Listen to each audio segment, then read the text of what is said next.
price for these pelts have gone up. Also going up, pressure from the entertainment industry to protect animals. You may recall talk show host Jimmy Kimmel recently got serious to protest the killing of a lion for sport. And of course, there's this ad, which is hard to miss if you're driving along this busy stretch of Santa Monica Boulevard. In West LA, Gil Reyes for LA This Week. Fish and Game officials approved the ban on a vote of 3-2. Well, LA's Boyle Heights is the latest to throw its hat in the ring when it comes to providing clean, renewable energy for the City of Angels. It's all part of the LADWP's FIT program. Anna Marcos joins us from Boyle Heights rooftop with more. Anna. Yana, all these solar panels mean 300 kilowatts of energy now going into the LA grid, enough to power another 100 LA homes. 3, 2, 1. City leaders have just flipped the switch, sending a new source of clean energy into the LA grid. This commercial building becomes the first in Boyle Heights to install solar panels and join the LADWP's FIT, or Feed-In Tariff program. Feed-In Tariff is a program that allows larger rooftops to participate by putting solar on their roofs and selling that energy to DWP, and we redistribute it throughout the city. The program is part of LA's ongoing effort to find new and renewable sources of energy and to grow less reliant on fossil fuels. Everyone benefits. The environment benefits, which means we all benefit, create local jobs, and also help local businesses. Even better, the building is in one of LA's so-called solar equity hotspots. A hotspot is a community that is disadvantaged, has a high unemployment rate, and has very little renewable energy. And 40% of all the FIT projects are in solar hotspots. The city of LA has set a goal to be completely off coal energy by the year 2025, and this roof is already getting it closer to that goal. Yana? Thanks, Anna. Well, many smaller apartment buildings may have enough area on their rooftops to join the FIT program. The LADWP is also working on a program for homeowners who want to produce solar energy for the city and may not have the correct roofs. That program could roll out next year. Well, a scathing report by the nonprofit group TRIP ranks Southern California roads as among the worst in the nation, second only to the San Francisco Bay Area. But just within LA city limits, crews have worked hard to change that over the past year. Gil Reyes explains. Imagine a narrow street riddled with bumps and potholes stretching from Los Angeles to New York. Now imagine repaving all of it within 12 months. Is that even possible? Local leaders say our city has just accomplished a similar feat. We will have paved the 2,400th mile of LA streets in this fiscal year, a new record for the city of Los Angeles. LA Mayor Eric Garcetti says the improvements should lessen the likelihood of busted tires and wheel axles for LA drivers. This final mile of record-breaking paving for the fiscal year taking place on Figueroa Street in Highland Park. Much of it is now covered with a fresh batch of smooth black asphalt. Today proves that the city of Los Angeles can do more with less and that there is plenty of room to operate more efficiently. Today we finished paving about almost 10% of the city's streets in 1 year, and we'll do it again next year. From fixing streets, the mayor then shifted the focus to fixing sidewalks. A recent settlement sets aside over $1 billion for sidewalk repairs citywide over the next 30 years. But whether or not homeowners and property owners should pay for repairs near their property is still up for debate. The mayor offers his take. In the short term, we're saying we should fix it. And before we return the responsibility, I don't want to speak for the council, they still have to take up the policy, but I'll speak as mayor. I don't think that we should force anybody to fix it or have responsibility before we fix it, certainly as a homeowner. We should make those repairs and give them the capacity to deal with the trees that 3 years later may cause those sidewalks to be buckled again. Meantime, the drive through Highland Park is expected to be a lot smoother. Gil Reyes for LA This Week. The city had previously given that stretch of Figueroa an F rating for road quality. Today, it receives an A. While they contain your personal information and instead of throwing them into the trash, many folks recently made sure their old documents don't come back to haunt them. Boxes of old papers and documents were destroyed as community members in Granada Hills lined up to get rid of all kinds of paperwork for free. Old insurance cards, old registration, probably old citations that probably some of these fellas given me in the past. But all that stuff is, hindsight now. And it's good to protect your identity in that regard. The LAPD partnered with LA Crime Stoppers, a nonprofit that operates an anonymous crime tip line, for this fundraising and shredding event held at the Target on Balboa Boulevard. Organizers say the fundraiser gives folks a way to protect their identity by shredding their personal documents. People think, I just throw it in the trash and I don't have to worry about it. No, this is one sure way of making sure that your personal documents are not going to fall in the hands of a criminal or someone that's going to use that to their advantage. LAPD works with Crime Stoppers to coordinate and investigate incoming crime tips. Officials say some of those tips have helped them solve cases. Past month alone, we had about 158 tips that came in. Of those, about 29, almost 30 of them came on into yielding an arrest, which is very good. The Crime Stoppers tip line, which averages about 900 tips a month, is completely anonymous, so officials are encouraging community members to continue sending them leads. There are several ways you can submit a tip by calling 800-222-TIPS or texting the letters TIP LA and your tip to 274637 or go online to lacrimestoppers.org. Just months ago, the mayor unveiled his sustainable city plan, and now a pilot project in the works will put LA a giant step ahead in cleaning up the air.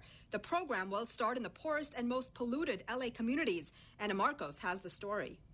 State and city leaders are launching what they hope becomes an electrical vehicle revolution that reaches into the lowest income communities, those neighborhoods often most affected by pollution. We understand that we have a responsibility to act, not only for the sake of our planet, but for future generations, and also for the health of our communities as well as the health of our economy. Senator Kevin De Leon has authored 2 state bills which will use greenhouse gas reduction and cap and trade revenue funds to launch a $1.6 million pilot program. The project will bring electric vehicle ride sharing to 4 of LA's poorest neighborhoods: South LA, Pico Union, Westlake, and Koreatown. This is an opportunity to improve our neighborhoods that suffer the most from air pollution and other challenges. Every EV is contributing to cleaning up our air. The program would include a membership and work much like Zipcar-type ride-sharing programs, only cheaper and using electric vehicles. The idea is you'd sign up. Once you're a member, you'd go on, reserve your vehicle. Let's say you have a 9 a.m. doctor's appointment an hour away. You'd pick up the car at 8 o'clock, go to your doctor's appointment, return the car by 11, and you'd be charged a per-hour basis in most cases. And other research has shown car share creating savings of $150 to over $400 a month for car share members. I will be using it because it's convenient, it's economical. The City Council could approve the funds this month. The city would then find an operator to run the ride-sharing program, which could start as early as the end of the year. I'm Anna Marcos for LA This Week. LA beat out other California cities for the award. Well, LAPD officers get ready to rumble in the ring to raise money for families of fallen comrades. Gil Reyes reports from ringside. LAPD Metro Division Officer Guillermo Garcia goes mano y mano for charity. Today is the Brawl at City Hall. It's the first annual event that we're going to be having here. All the proceeds and benefits going to go to our Memorial Foundation, which benefits officers and families of fallen officers. Since 1972, the LA Police Memorial Foundation has raised more than $14.5 million for families of officers killed in the line of duty. Brawl at City Hall is their biggest boxing event of the year, pitting LAPD's boxing team against police and fire departments from Pasadena, West Covina, San Diego, and Big Bear. The LA County Sheriff's Department has female fighter Marina Lizarraga in their corner. So what do you expect to win? I'm here to win, sir. Nothing less. Okay, so can you show me a little bit of what you're going to be doing? Sure.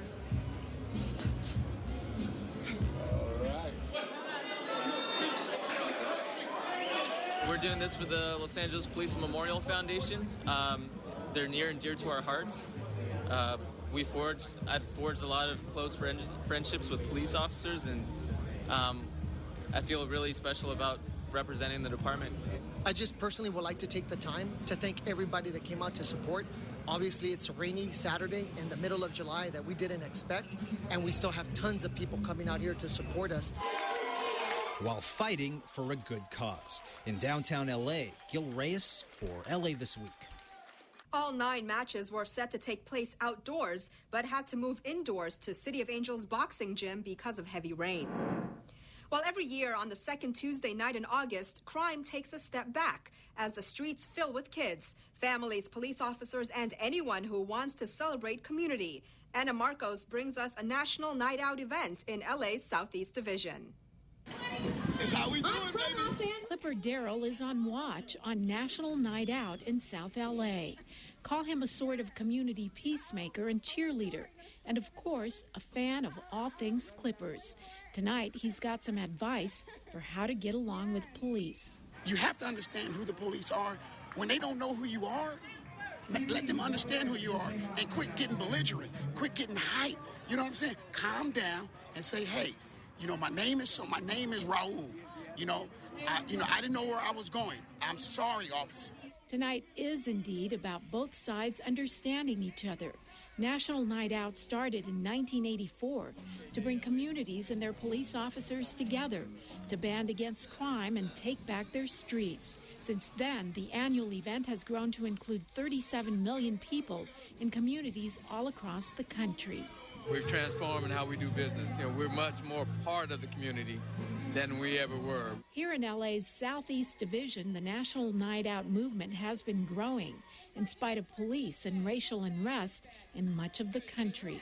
What I notice is an increase of people coming out and people really wanting to see and do things and kind of mending the relationships. We can be one big, happy community striving together for the excellence of Los Angeles. An enthusiastic standing ovation for Mayor Eric Garcetti, who stopped by to spend some face time with people on the street. But it all starts with the community. One person at a time coming out of their home saying, these are our streets and we're going to reclaim them. If we can get all the community to come as one, to work towards peace and understanding, that's what works for me. Despite a recent uptick in crime, tonight at least, the kids, the families, the cops, even the dogs, all seem to be coming together and reclaiming their streets. I'm Anna Marcos for LA This Week. Communities across LA held National Night Out, including downtown LA and Hollywood. And social media played a big part as law enforcement and folks around the country shared their special moments of National Night Out. That's the focus of This Week in Tweets. LAPD's Ruby Malachi posted some photos of the evening, writing hashtag National Night Out at LAPD Rampart. It's great to take part in this incredible community building event. Councilmember Jose Huizar shared his own photos, tweeting, National Night Out is about law enforcement coming together to make our neighborhoods safe. While Felipe Fuentes met residents in Sylmar, posting, thanks LAPD Captain Todd Chamberlain for keeping our neighborhoods safe. And on the East Coast, New York Police Department posted a pic of an officer jumping rope with some girls, writing National Night Out, promoting police community through dialogue, sharing food, raffles, and jumping rope. And that's a look at This Week in Tweets. While gang violence spills over into social media, a former LAFD chief pilot is honored, and LA heeds the call for water conservation. All these stories and more in City Beat. Los Angeles Police Chief Charlie Beck addressed a recent upswing in gang-related shootings in South LA that left one man dead and a dozen people injured. During a news conference, the chief said that the violence stems from a long-standing feud between rival gangs, not to postings on social media. Social media posts with hashtags 100 Days, 100 Nights and Pray for LA suggested a possible increase in gang activity. Beck said the violence has not been linked to social media. We have not seen any increase in events that we directly tie to this, but we're looking very closely at it. The city of LA has met and surpassed Mayor Eric Garcetti's goal of 10% water reduction by this summer. Since the rollout of the mayor's executive directive in October 2014, LA residents and businesses leaped to action by altering water use and taking advantage of conservation rebate offers by the Los Angeles Department of Water and Power. The city of Los Angeles reduced its daily per capita water use by more than 13% this year when compared to the same time last year. The mayor encouraged folks to keep saving the drop, saying every bit counts. Councilmember Mitchell Englander joined Los Angeles Fire Department Chief Ralph Terrazas to dedicate the West Hills helicopter landing area in honor of former LAFD Chief Pilot Glenn V. Smith, who passed away in 2011 after a battle with cancer. The West Hills site is one of the city's 32 helispots, which serve as landing areas for LAFD helicopters to take on fuel and water or evacuate patients. Officials also announced the beginning of the fire department's annual $3.5 million 150-day contract for the Erickson Helitanker, a large helicopter capable of dropping 2,600 gallons of water, more than 7 times the amount of LAFD helicopters at a time on wildfires. LAFD Chief Pilot Glenn Smith was twice awarded the LAFD's Medal of Valor during his long career with the department and was the first African-American pilot at the Los Angeles Fire Department. Department of Recreation and Parks Councilmember Gilbert Cedillo and community members gathered recently for the grand opening ceremony of Patton Street Park and Community Garden. The new features include meandering walkways, fitness equipment, boulders for climbing, and safety surfacing surrounding a shipwrecked boat and octopus that children can climb on. An open play area houses a 4-seat merry-go-round, pendulum swing, and a small sand pit.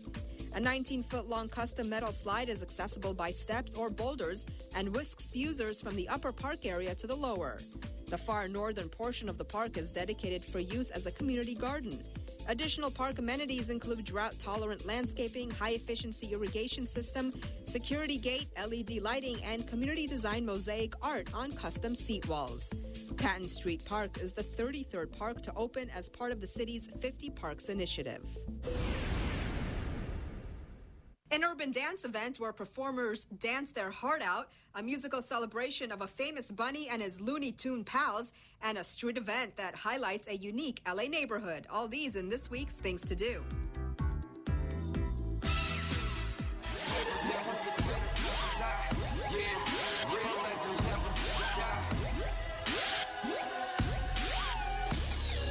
World of Dance Tour is the largest urban dance event that has now become the most authentic international touring dance competition of its kind. Currently consisting of 15 U.S. domestic dates and 15 internationally licensed regions, World of Dance focuses on the art of street dancing and today's new age choreography.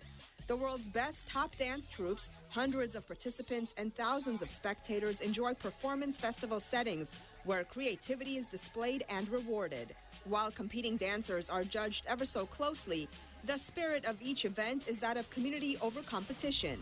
Come watch the LA and World Finals as international groups participate in a global celebration acknowledging the world's best dancers at the Los Angeles Convention Center on Saturday, August 15th and 16th from noon to 10 p.m. For more, visit worldofdance.com. Warner Brothers presents Bugs Bunny at the Symphony 25th Anniversary. Join Los Angeles Philharmonic for a look back at 25 hilarity-filled years. Bugs Bunny and his Looney Tune pals have teamed up with live orchestras, playing those phenomenal scores, bringing audiences to their feet in laughter, cheers, and applause. The official Bugs Bunny at the Symphony Anniversary Party takes place at the Hollywood Bowl, where you'll see and hear Warner Brothers' greatest animated shorts, plus exciting surprises. Expect favorites like What's Opera, Doc?, The Rabbit of Seville, and Zoom and Board, as well as the live orchestra world premiere of Long-Haired Hair. Check it out on Saturday, August 15th. For tickets and information, visit HollywoodBowl.com.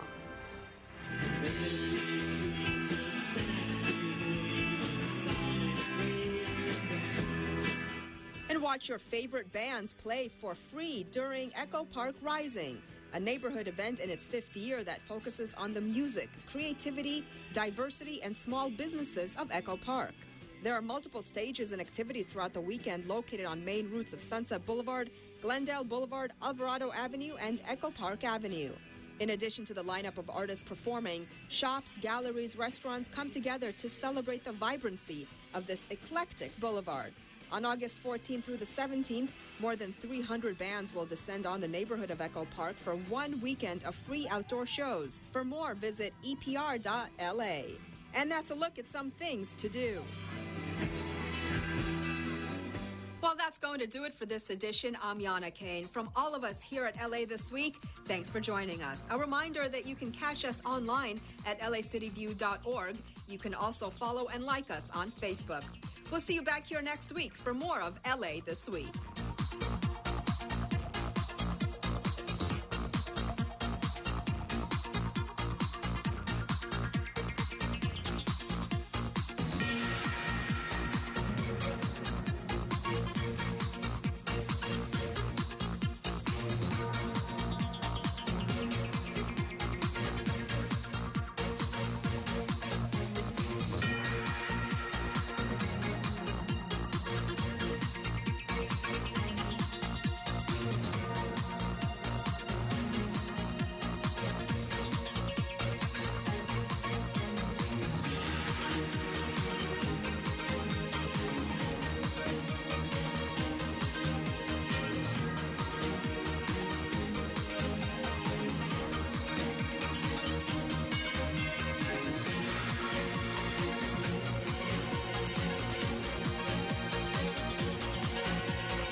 If you're in an accident, just stay.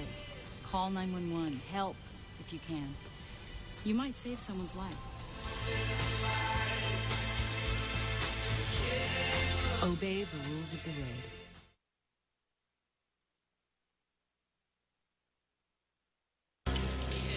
911 emergency, operator 271. The city of Los Angeles receives over 2 million 911 calls every year. Hello, I'm Mayor Eric Garcetti. I'm Chief Charlie Beck. A significant number of 911 calls are not emergencies. 911 should be used for emergency calls, such as preservation of life, a crime in progress, prevention of a crime, or a public hazard. If your call is not an emergency, such as a loud party, verbal dispute, public nuisance, or lost or missing property, you can dial 1-877-ASK-LAPD to have the police respond. Remember, call 1-877-ASK-LAPD for non-emergency calls. Los Angeles Police Department, what are you reporting? Don't worry, Patty. This isn't going to hurt me one bit. Hi, I'm Dr. Eric Shapiro in beautiful Encino, and you're watching LA City View, Channel 35. Our city, our channel. Open wide.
thank again Mr. Blumenfield.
And to our visitors from Nagoya, welcome.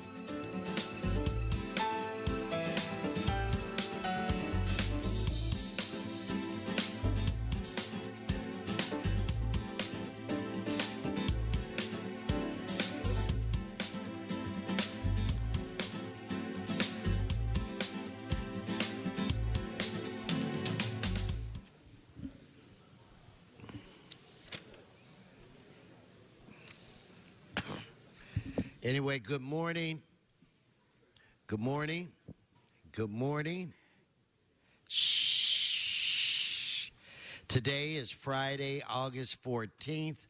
I want to welcome you to your Los Angeles City Council. This council meets every Tuesday, Wednesday, and Friday at 10 a.m. All are welcome. Mr. Clerk, we do have a quorum. Could you please call the roll? Blumenfield, Bonner, Buscaino, Cedillo, Englander, Fuentes, Harris, Dawson, Weezer, Koretz, Gregorian, Martinez, O'Farrell, Price, Rue, Wesson. 11 members present and a quorum, Mr. President. Okay, first order of business. Approval of the minutes. Mr. David Rue moves. Mr. Curran Price seconds. Next.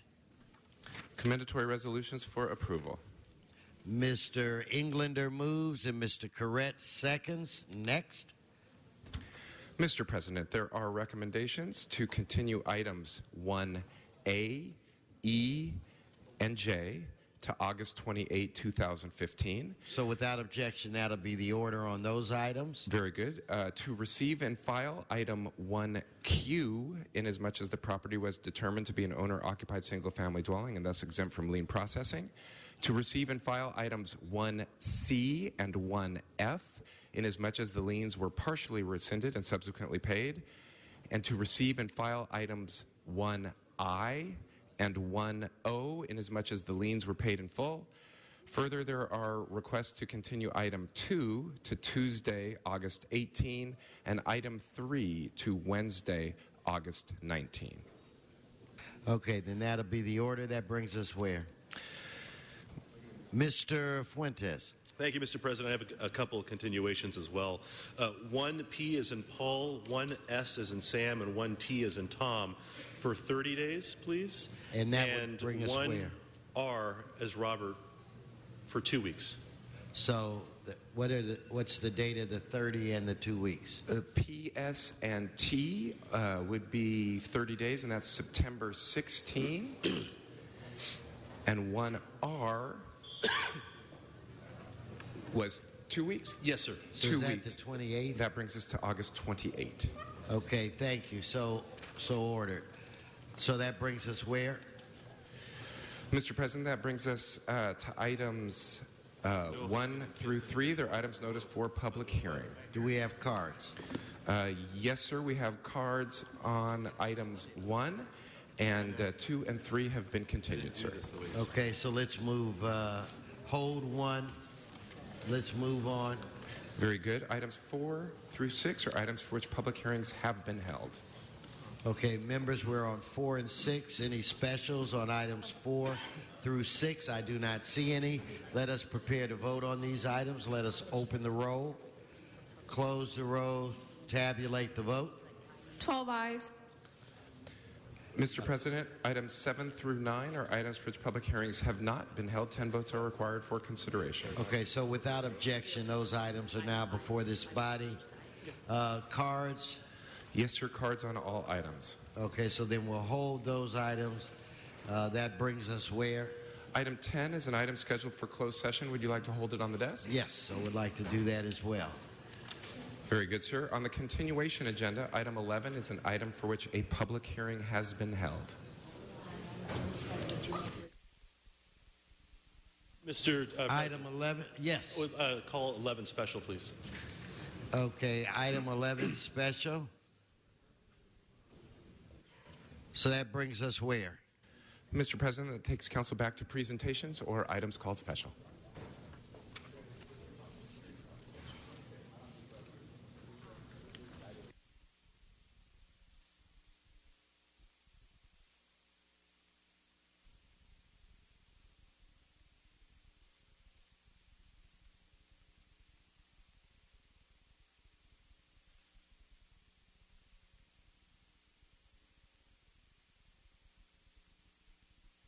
Okay, before we go into the presentation portion of,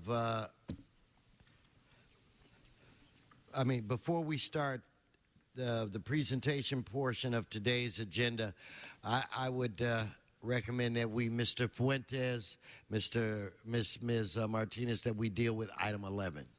So, Ms. Martinez, so now item 11 is before us. Mr. President, I'd like to reopen the hearing for 10 minutes on each side, please.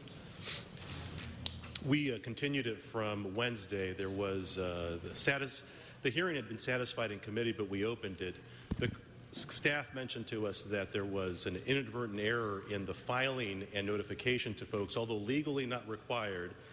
Folks weren't notified, so today we've got people who are available and would like to open 10 on 10 on each side, please. So what we'll do is we'll go 5 on 5. So we start off with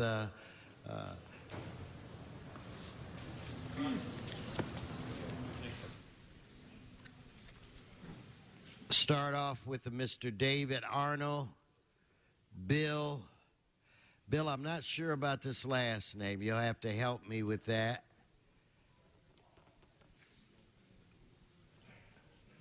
Linda,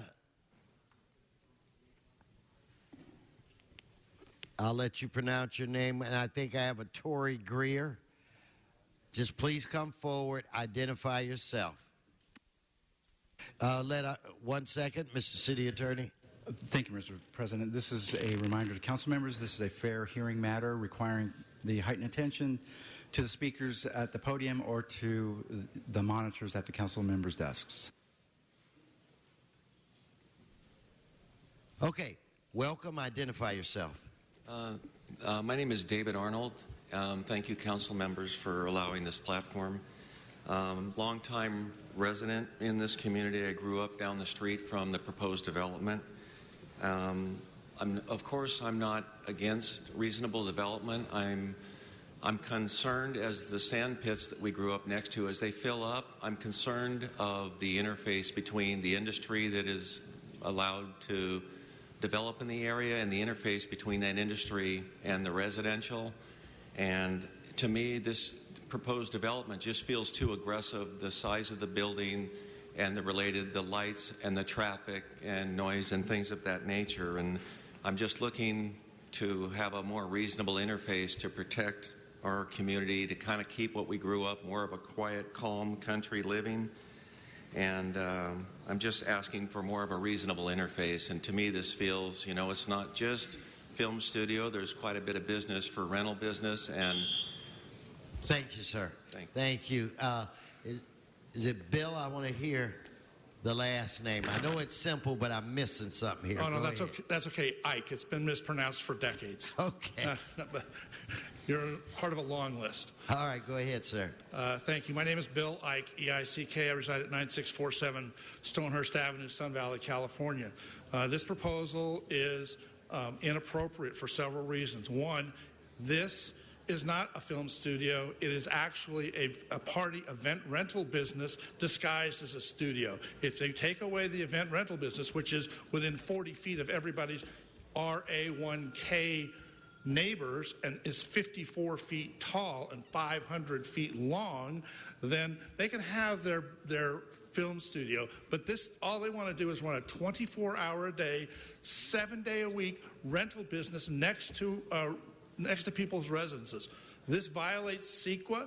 We have fair arguments as to why the mitigated negative deck is wrong. And in addition to that, a mere 2 weeks after this proposal was approved by the Planning Commission, what do we have but a proposal by the owner of the same property, several, I don't know, maybe right next to the proposed film studio, to build 360,000 square feet of warehouse space. This is a combined project which needs an EIR. Thank you. Next, please come up and identify yourself. Good morning, council members. My name is Linda Saramano. My family built the home at 109 Elinda Place, 10939 Elinda Place in 1956. My 94-year-old mother still resides there, and I've relocated from Texas back to take care of my mother over the past year. That area has been a respite for me, going through this with my mom, her illnesses. We've been there for almost 60 years. It's a quiet, peaceful neighborhood. It's very stable. I ask you to please do not allow this to be built right next to our homes. Move it over. Move it somewhere else. You know, I'm sure it's a nice project. I have nothing against the applicant. It just doesn't belong right next to our homes. We've got horses, chickens, llamas. It's an agricultural equestrian area. It's been there for a long time. I feel that we should get some concessions. Thank you. I urge you to reject this. Thank you. Next. Hi, J.D. Borelli for Tory, who's not here. I'm speaking for Tory's behalf. We are living in a RA1K zone. I can't understand how anyone can think that this project will integrate well with the neighborhood. In fact, if you look at the appeal, you will see 150 signatures from the Chippewa Homeowners Association opposing the project. Our neighborhood council, the Foothill Trails Neighborhood Council, opposes this project. This project was misrepresented. Now it has become something that's going to be open 24/7, 7 days a week. We can't understand how this commercial 5- and 7-story building will fit in with a neighborhood that is animal keeping and agricultural. The other thing is we all became aware of is that the developer, David Rosenheim, when we Googled him with Councilman Nuri Martinez, he sponsored a $700 a plate dinner for her. So we don't have that kind of money to sponsor, but we are constituents. Thank you. Thank you. And Miss Linda Serromano did speak, correct? Okay. All right, so now, did we get Tory Greer and I just missed that? Tory Greer. Okay, now I'd like to call up Brad Rosenheim or him,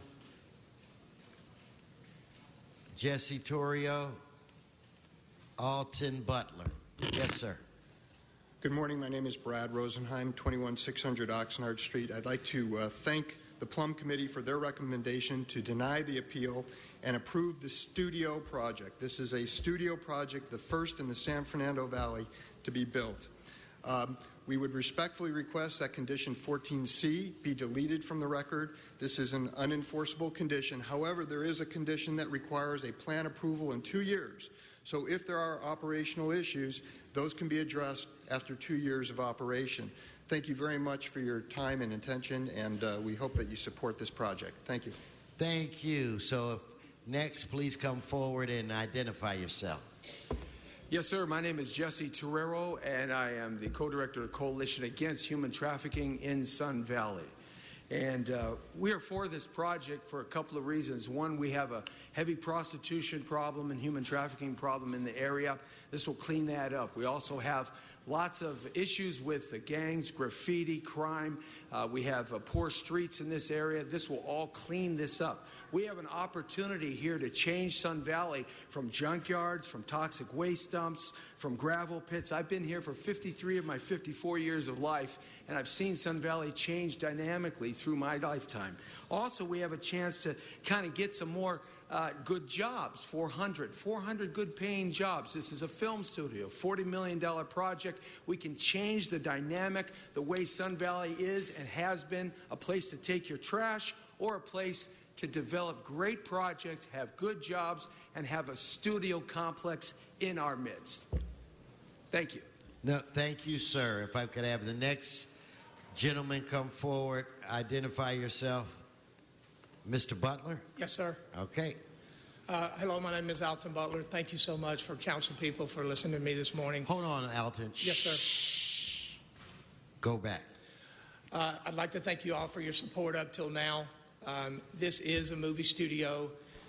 The only thing that we would ask is that the 14C be deleted from the project for the simple reason is that in the warehouse, we do deliver equipment to our other stages and to locations. There's no way to distinguish at 2 o'clock in the morning if we're dropping off lighting, grip equipment, props, or event equipment for a studio job or a event job. So we open ourselves up for a huge amount of harassment for everyone, and I can only think that it would never be good for this project, and the hours of operation would kill the project. So thank you for your time. Thank you. Mr. Phelps? Gary August? So if I'm looking for a David Phelps, Sarah Mitchell, and a Gary. Well, please come forward. And I don't have a card, so you're going to have to fill out a card. I believe I did fill out a card. Your name? My name is Philip Tabby. I'm a resident of the Sun Valley Stonehurst area, neighborhood watch captain.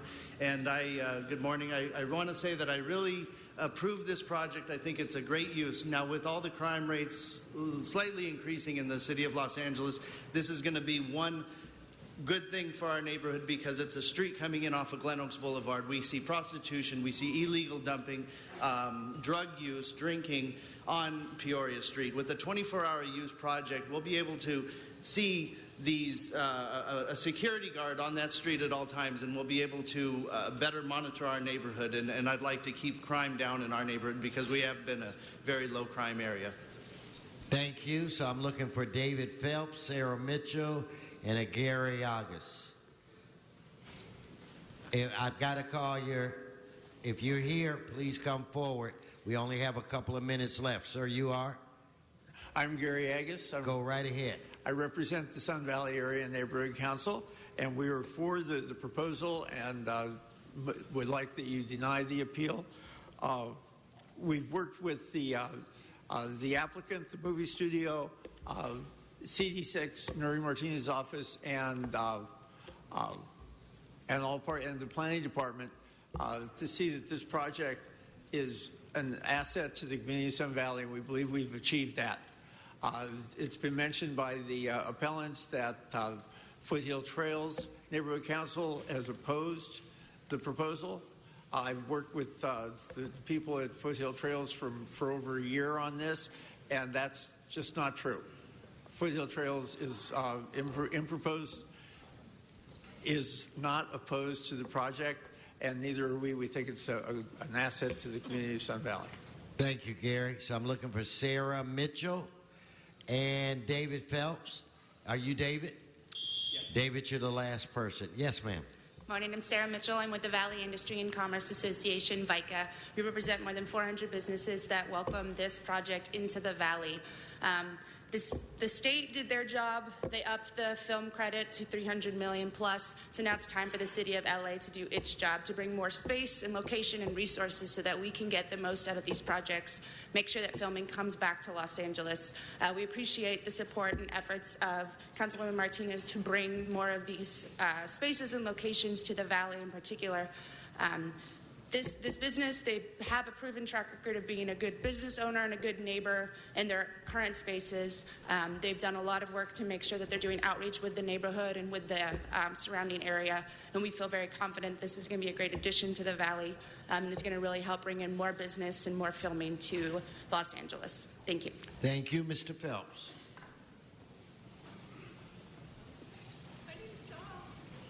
Good morning, David Phelps with the Association of Independent Commercial Producers. We're a trade association that represents over 350 small and medium-sized production companies, and we wholeheartedly support this project.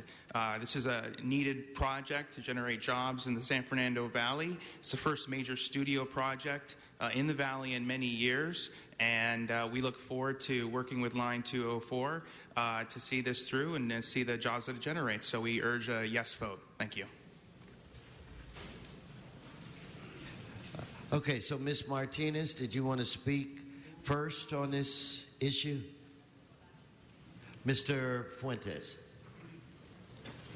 Mr. President, the item before us is the Plum Committee report. There's no motion.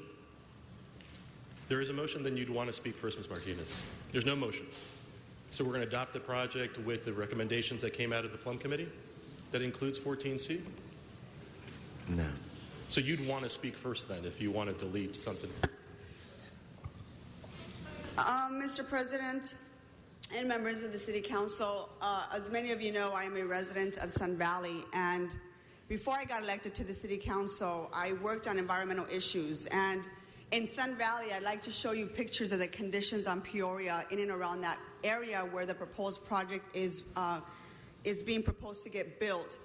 A lot of you on the City Council in Sacramento were instrumental in passing the film tax credit here in the state of California and continue to be huge advocates to ensure that filming comes back to Los Angeles. This is where the rubber meets the road. These are the kinds of projects that we have got to continue to support and ensure that they get built in communities like Sun Valley. And the reason I continue to talk about this area is because the incompatible land use decisions that were made by people decades ago, generations after generations of families in Sun Valley have to deal with the amount of waste transfer stations that get built in the city, most often get built in my district in Sun Valley. The landfills, the amount of landfills that we have in my community, in my district in particular, don't get built anywhere else except for the communities of Sun Valley. We are talking about human trafficking issues on Lancashire and now moving on to Peoria, illegal dumping. The list goes on and on and on about the incompatible land use decisions that were made 3-4 decades ago that no one has ever made a stink about until we started community organizing and calling attention to the fact that children in this community deserve to play in safe and clean streets like any other kid in this city. And when community like Gary Agus and members of the Sun Valley Neighborhood Council, I know that Michael Guerra is not here today, Cindy Sawyer and Jesse Terrero, when we get together and talk about how we need to change the landscape of Sun Valley, we're talking about building projects like this, that we don't have to go down Montague and Brantford and be inundated with auto dismantlers and the amount of junk that gets built in my district. That is not fair, and it's time for us to do something about it, and I'm very happy to support this project. This project has been vetted over and over again. I can't tell you how many times the developer himself, Mr. Alton Butler, has gone to a number of community meetings trying to make people comfortable and explain what he's trying to build here. If we want to get serious about building and continuing to bring back filming in Los Angeles, colleagues, I ask you to support this project. It's needed. It will transform the landscape of my community of Sun Valley, and it's about time we do the right thing. I wanted to, if you want to say something, Mr. Fuentes, I wanted to end debate and call for the question, but if you want to. So I just want to be clear, Mr. President. So the item before us is the Plum recommendations without any amendments? No, colleagues, what I'm asking for is to support the adoption of the Plum Committee recommendations to deny the appeal and sustain the actions of the City Planning Commission and to adopt the final revised modified conditions of approval transmitted by the City Planning on August 10th with further amendments to delete the condition of 14C in that document. Second. Okay, so it's been moved and seconded. So now, Mr. Fuentes. To the condition 14C. And Mr. President, I'd like to bifurcate the vote. One on the condition, including it in the recommendation from the Planning and Land Use Committee, and then one on whatever is left over after that. So colleagues, this is actually a very, very good project. And I'm excited, Ms. Martinez, that you mentioned incompatible land uses, because I think that speaks directly to the heart of what 14C is trying to do. Colleagues, this project is really good, not just for Sun Valley, but it's good for Los Angeles and the state of California. Ms. Martinez astutely pointed out, colleagues, that all of us, in one way or the other, have been supporters of the film industry in California. And Mr. Krikorian, you and I, as authors to the extension of the tax credit, I think are some of the larger examples of recent activity to try to make sure that this industry perseveres in California. This project, colleagues, is very, very interesting in that we are giving the ability for this operator to have a studio in what was formerly A2 land. Now that necessitates a conditional use permit, which is very, very important. And we, myself, as the mover of the motion in committee to deny the appeal, recognize that our thumb should be a little bit heavier on the scale when it comes to deciding where it is that we site and locate these facilities. So much so that on the studio portion of this project, I am absolutely okay with 24-hour operation. But for the CUP, we wouldn't have the ability, they wouldn't have the ability to operate 24 hours a day. But for the CUP, they'd be limited to their hours from 7 a.m. to 11 p.m. Corner commercial lot, that's what's typical. But because we value these types of projects so much, I realize that we need to deny the appeal and move towards 24 hours. Now, the second part of this operation is also a rental facility. It's hard to distinguish how much of the rental activity is actually part of the studio facility, which is why condition 14C, without objection in the committee, spoke to the fact to try to bifurcate the use here on this parcel so that way we have little or minimize the impact to the residences who are directly affected by this operation. Now, they all happen to be CD7 residents. There are no residents or residential impacts in CD6. But the condition basically says that we would limit the hours of operation to the non-studio rental event facility aspect of this business to be consistent, colleagues, with the restrictions that are along Peoria Street already. There is, for example, a truck logistics firm that does deliveries, and Penske's the thing.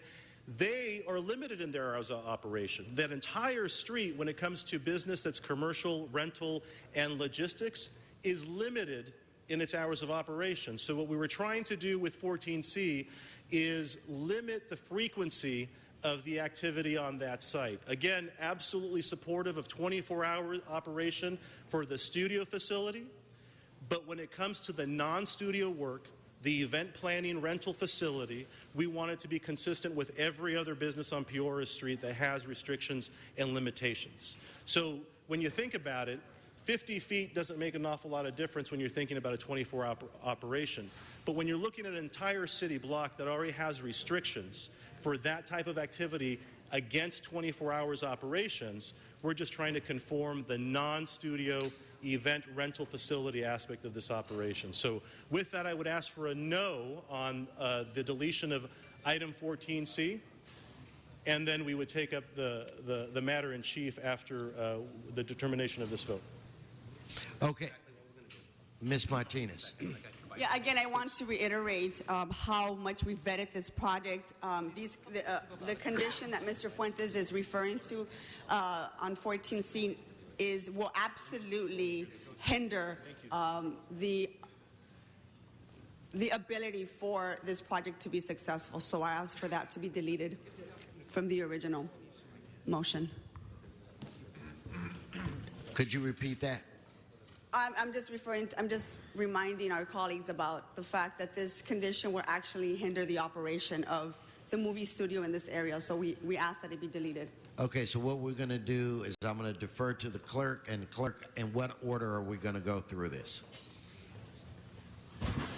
So that we can accommodate both members.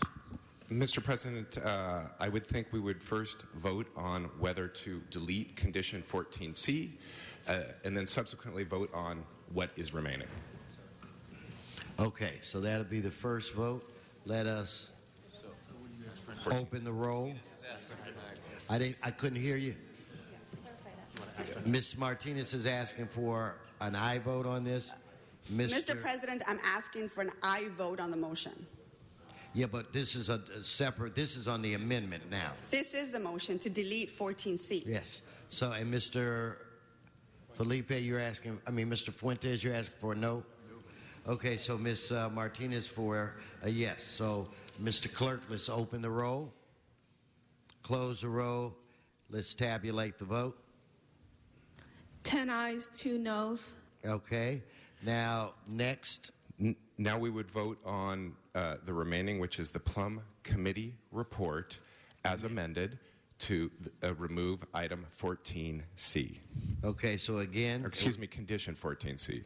So again, it would be Martinez, yes. Mr. Fuentes, no. Let us open.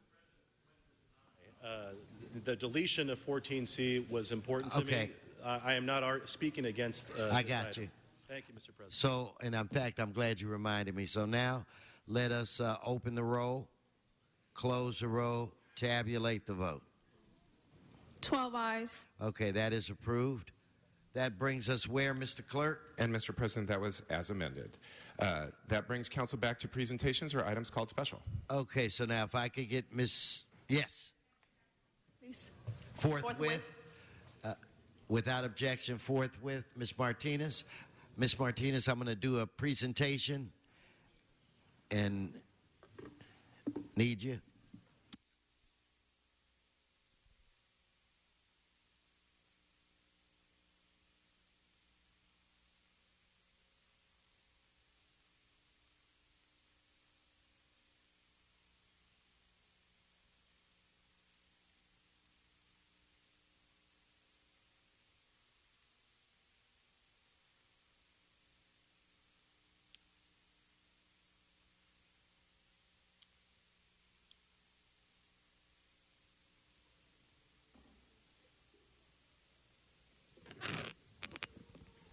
Okay, thank you, Madam President and members. Today is a very special day for a lot of reasons. One reason, though, is today is Pet Adoption Friday, and we have before us a cute, and he's a terrier mix named Lewis, right? Terrier mix named Lewis, and Lewis is 2 years old, and Lewis is looking for a home. We at the City of Los Angeles have a 100% dog adoption rate. So I'd like for all of you that can see this on television to look at Lewis. This is a keeper. He is looking for a home. And remember, whenever you adopt one of our companion animals, you could be saving their lives. We do the very best that we can to get as many animals adopted as possible, but that would be impossible for us if you didn't participate and help us. So we're asking all of you to find a home for this fine young gentleman here, 2-year-old Lewis. With that, you're probably saving a life. If you ever wanted unconditional love, an individual, a companion animal that's going to be there for you on good days and bad, I highly recommend Lewis. I'm joined by one of our great volunteers with us today, Arlene. Arlene, maybe you can tempt the audience and kind of take Lewis around. But what we're going to do, good people, we're going to keep Lewis in the back for a while. So if anyone is interested in bringing this, you guys should have called him Scotty. He looks like a Scotty more than a Lewis, but you could change his name. He is a darling, looking for a home, and I do hope we find someone to adopt him before the day is out. So with that said, please, Arlene will be in the back. We have a 100% dog adoption rate. Anybody in the audience that would like the dog, please speak out. Anybody that's watching this on council television or on here listening to this, if you'd like to come down and check Lewis out, please do that. He'll be in the back until we find him a home. So again, I want to thank Arlene for all of her hard work as one of the best volunteers that we have for the City of Los Angeles, and she brings us the coolest dogs. So Lewis, it was a pleasure to meet you, and I'm very optimistic. Maybe Vanessa, you may have to take Lewis home with you, but we will find a home for Lewis. So again, Pet Adoption Friday, 100% adoption rate. Let's keep it going. Save a life. Have a companion animal that will love you forever. Thank you. Thank you, Mr. President. Colleagues, Here, Arlene. If I could get Mr. Rue. Right before your presentation, I'd like to give a warm welcome to the learning community, Loyola Marymount University freshman class of 2019. Welcome. Please stand up and welcome our guests. Thank you for being here. Kind of sit on the front row when he gets up. There'll be room. Thank you. Okay, so at this point in time, again, and welcome, young people. I'm proud to be joined by our colleague and friend, council member David Rue. This is a very important time, not just for the Korean community, but for this country and more importantly this city, because we do have the largest population of Koreans in Los Angeles outside of Korea. So if I could ask my dear friend James Ahn and part of your entourage to join us. Okay, whatever.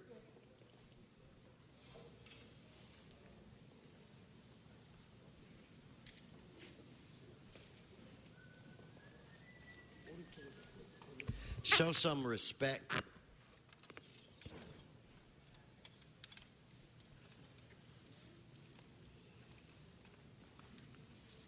Okay, members, this Saturday will be a huge celebration again for the City of Los Angeles and for the Korean community. We will celebrate, and I'm going to do my best, Kwanbok Chul, which is restoration of the light. It is the National Liberation Day of Korea, celebrating 70 years of liberation from Japanese rule. One of the things that makes our country and our city so dynamic is the diversity that we have. And this is an opportunity for us to take a moment and to celebrate a lot of the cultural contributions that we have received from the Korean community that it has been my honor to represent for quite some time. I am joined today by a history maker in his own right, David Ryu, the first Korean American council person to ever be elected, a former co-worker of mine, and an individual that has taken to this job like a duck takes to water. So we are glad to have you aboard, David, and I'm going to ask you if you would please join me in this presentation, and then I'm going to call up a very dear friend to say a few words representing the community. So, members, if we could give a round of applause for our own member, Mr. David Ryu. Oh, I look at that. I got it. Yes.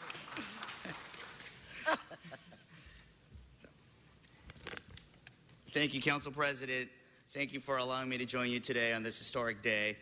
And as we celebrate the 70 years of Korean independence, also known as Kwangbok-chol, meaning Restoration of Light Day.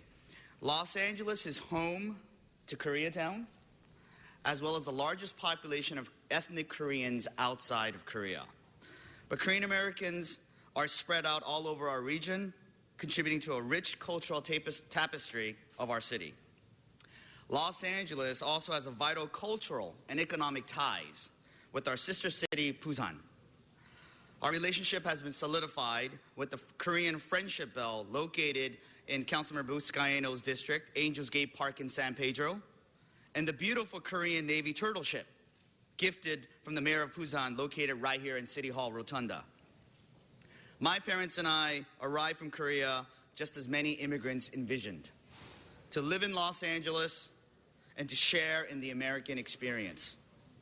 Tonight and tomorrow, we celebrate 70 years of Korean independence, but we also celebrate diversity, cross-cultural understanding, and the appreciation of the Korean experience. And I think this is a very opportune time. 우리 한인 리더들이 있을 때요, 우리 LAC에서 한국말로 축하하는 게 너무나 하고 싶었습니다, 한번. 우리 감사합니다. 우리 한인 커뮤니티 리더들 때문에, 우리 코리아타운 때문에 여기까지 왔습니다. 너무나 감사하고 이번 광복절에 이런 좋은 행사할 수 있어서 너무 감사합니다. 감사합니다. Thank you so much, Mr. Ryu, and thank you for being a real asset to this body. It is now my pleasure to present to you an individual that I consider a close friend, a dear friend. He is the president of the Korean Federation. Ladies and gentlemen, President James An. Thank you very much. I got to turn around.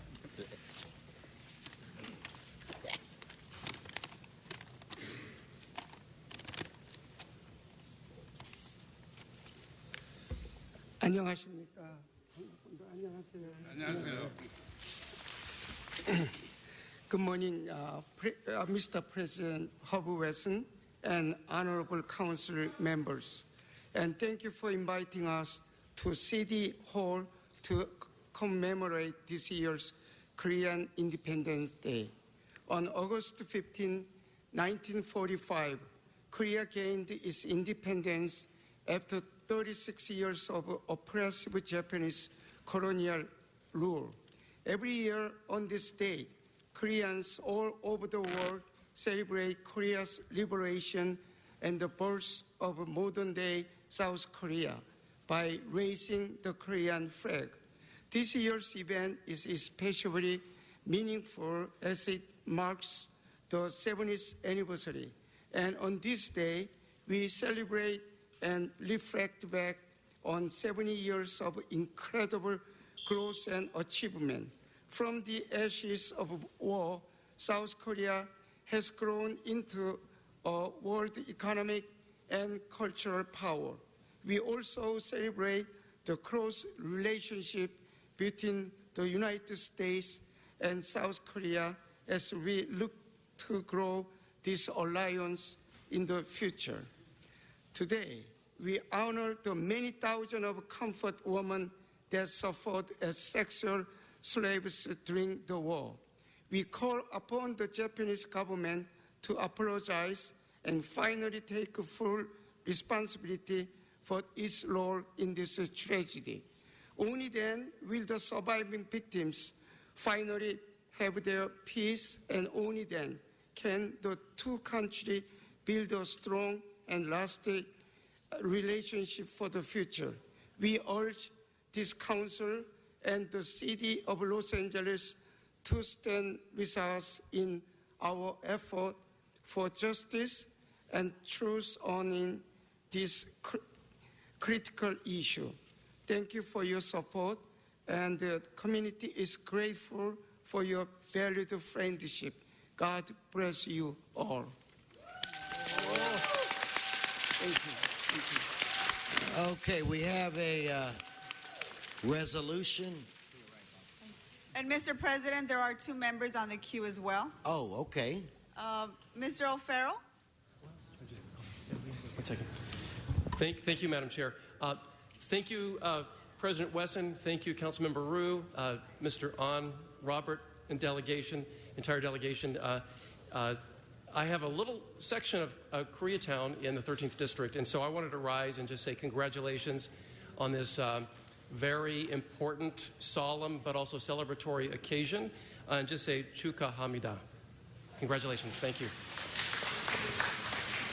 Mr. Krikorian? Thank you very much, Madam President. I just wanted to rise to note the momentous, historic occasion that this is. 70 years of independence for the Republic of Korea, 70 years of extraordinary friendship between the Republic of Korea and the United States of America, our shared values of commitment to democracy, our shared future in trade and economic vitality across the Pacific Rim. This has been one of the closest friendships that any two nations can have. And I'm especially proud that we here in Los Angeles are the home of the largest Korean diasporan community in the world. And I'm especially proud that we get to celebrate this important 70th anniversary, 70 years of success after oppression and occupation by Japan, 70 years of peace and development after so many years of terror and abuse at the hands of an occupying nation. To have this celebration on the same day that we can celebrate the arrival of the first Korean-American member of the City Council in the history of the city of Los Angeles is a remarkable, remarkable moment that we all take great joy in. And so I want to welcome all of you to City Hall and thank you, and especially celebrate with you the arrival of our colleague, David Ryu.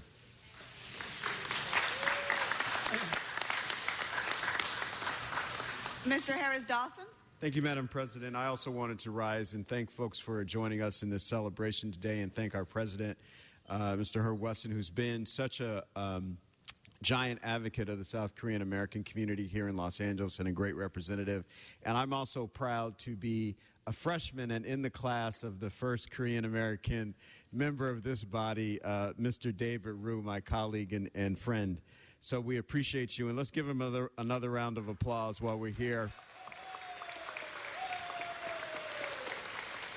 Also, the 8th Council District isn't necessarily known as a highly populated area by the Korean American community, but we are home to the Korean Cultural Center on Vermont and 24th, and so I want to recognize them. And then maybe some of you in the audience, we learned this history when we were preparing today. Folks may or may not know that South Los Angeles is often the landing spot for immigrants as they come into the Los Angeles area. And so it is no different for South Korean immigrants to Los Angeles. Many folks went to Foshay and Manual Arts High School and LA High School back in the day and were residents of South LA. And so we still have a community there that's very, very active as a faith community and as well as being very, very civically engaged. And so, again, we thank you and are happy to join in the celebration. Mr. President. I think I need to get a little taller. But anyway, for all that you've done for the great city of Los Angeles, let me say to all of my Korean brothers and sisters, Taedanhi Kamsamnida, and we'd like to present you, Mr. President, with this proclamation is signed by all of the members plus the mayor, I believe the controller and the city attorney as well. Ladies and gentlemen, another round of applause.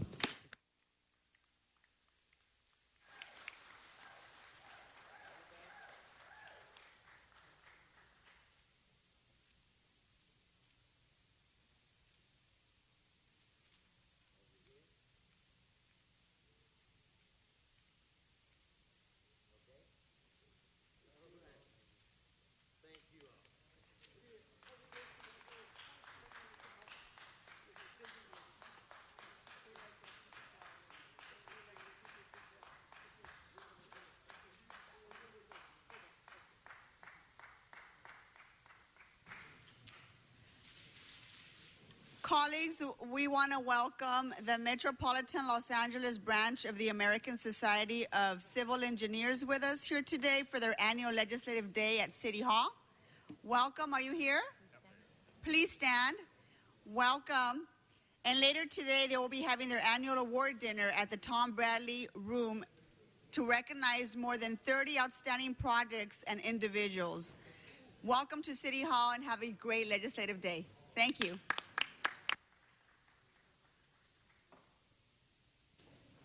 Mr. Price, are you ready?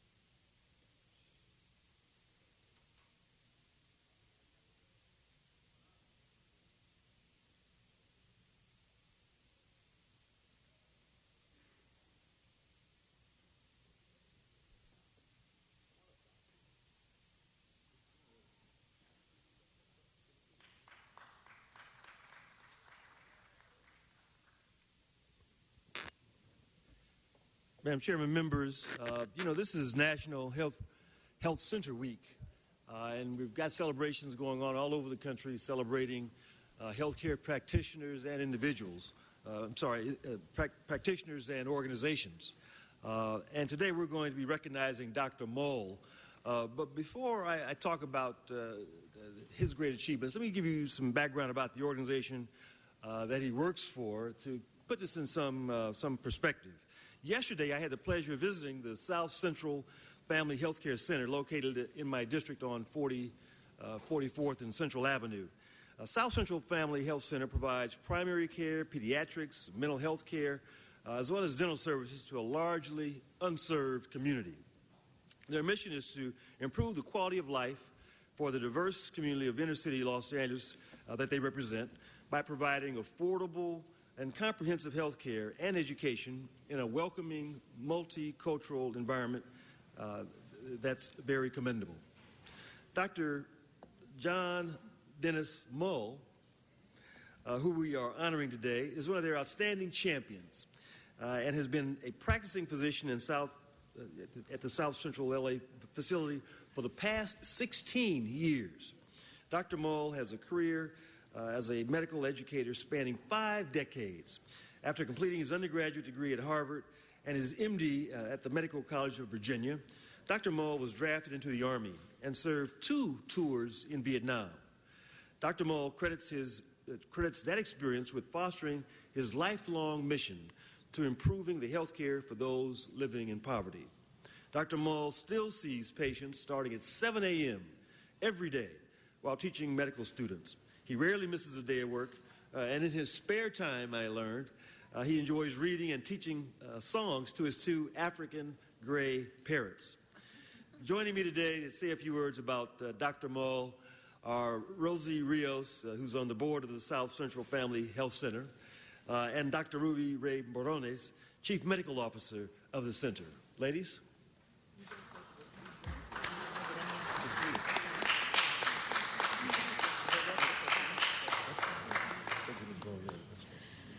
Hi, I'm Dr. Raya Morones, and I want to thank the council for giving us the opportunity to do this tribute to Dr. Mull. Dr. Mull is one of those doctors that you consider an honorable person. Back when I was a youngster, it was an honor to be a doctor. And for many different reasons, HMOs and such, things have changed. But Dr. Mull is one of those doctors that you would look up to. I look up to him. He is a rock in our clinic. He's always there. I've been at South Central for 2.5 years. I've never seen Dr. Mull call in sick. He is the leader of our continuing medical education committee, and he helps me with my job in terms of keeping all our providers up to date on all the new things that come along. If I were to describe Dr. Mull in a few words, I would say smart, caring. He's wise because he's traveled so many countries, he's experienced so many things, and he's down to business. So when my daughter was without insurance between graduate school and getting her first job, getting insurance from her first job, she got sick. I trusted her to Dr. Mull.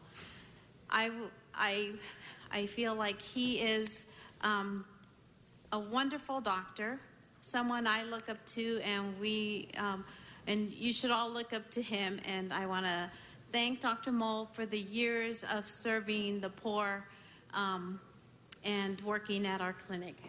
Thank you. Thank you. Thank you. And before we hear from Dr. Mull, let's bring up the CEO of the center. The real guiding force has been a real source of inspiration in the community and in this institution, Dr. Richard Volitz. Thank you. Thank you very much. You know, Dr. Mull, why don't you get over here, Dr. Mull? He's been an inspiration to all of us, but, you know, Dr. Mull can go anywhere, and he comes to really almost the poorest area of LA County, serving us in the city here, the poorest people, the hardest to reach, the most vulnerable populations, bringing his expertise that he's really worked with around the world.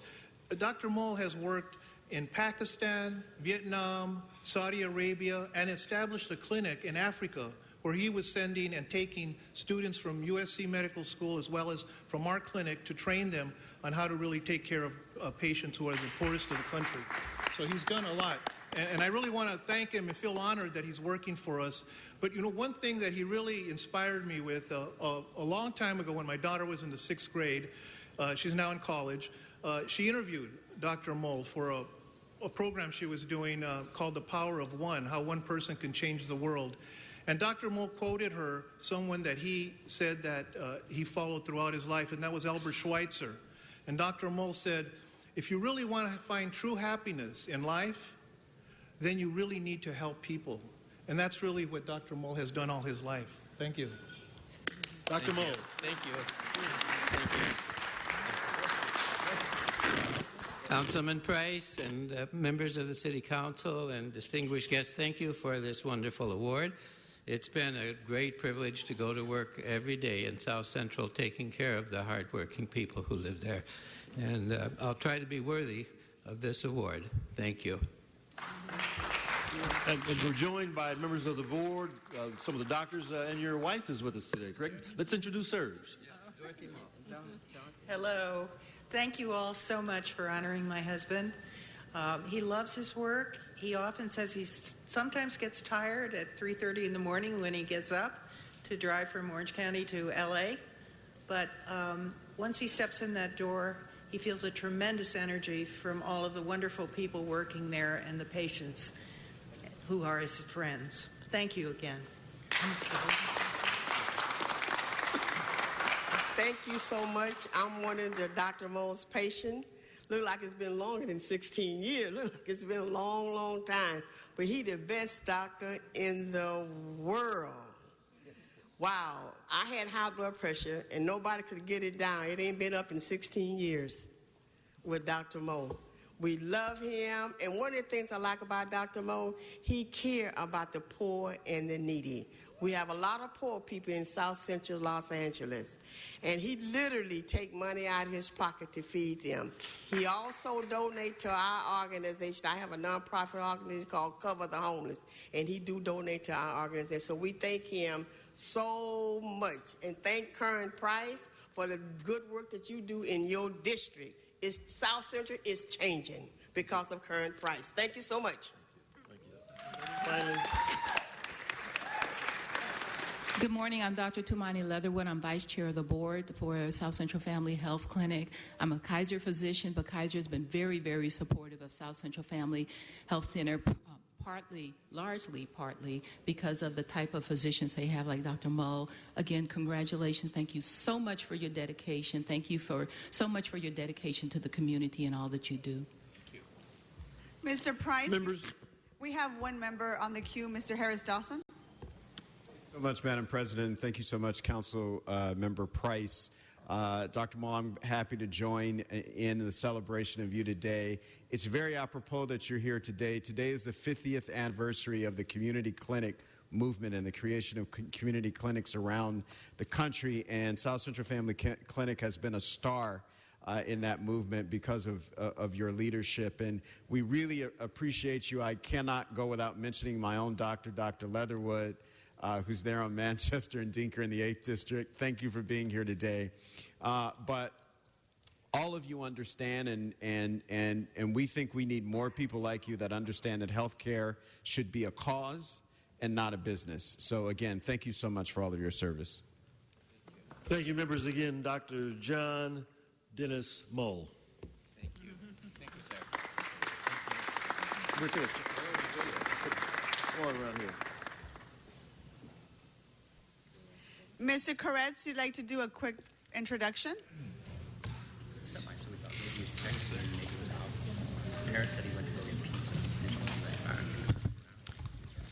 Thank you, Madam President. One of the great sources of joy for council offices is the tremendous quality of our interns. And Kai McNamee, whose last day in my office is today, has been a sterling example. He's a sophomore at New West Charter High School.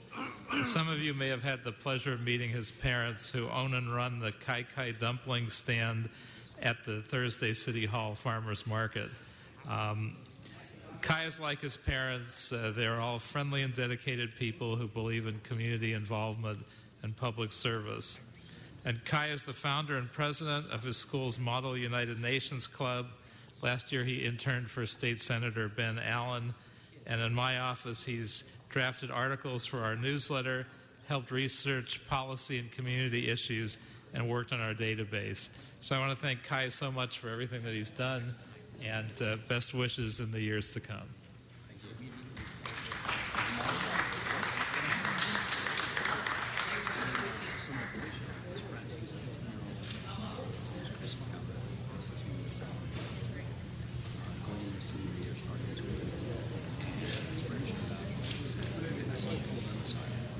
Mr. O'Farrell, are you ready for your presentation?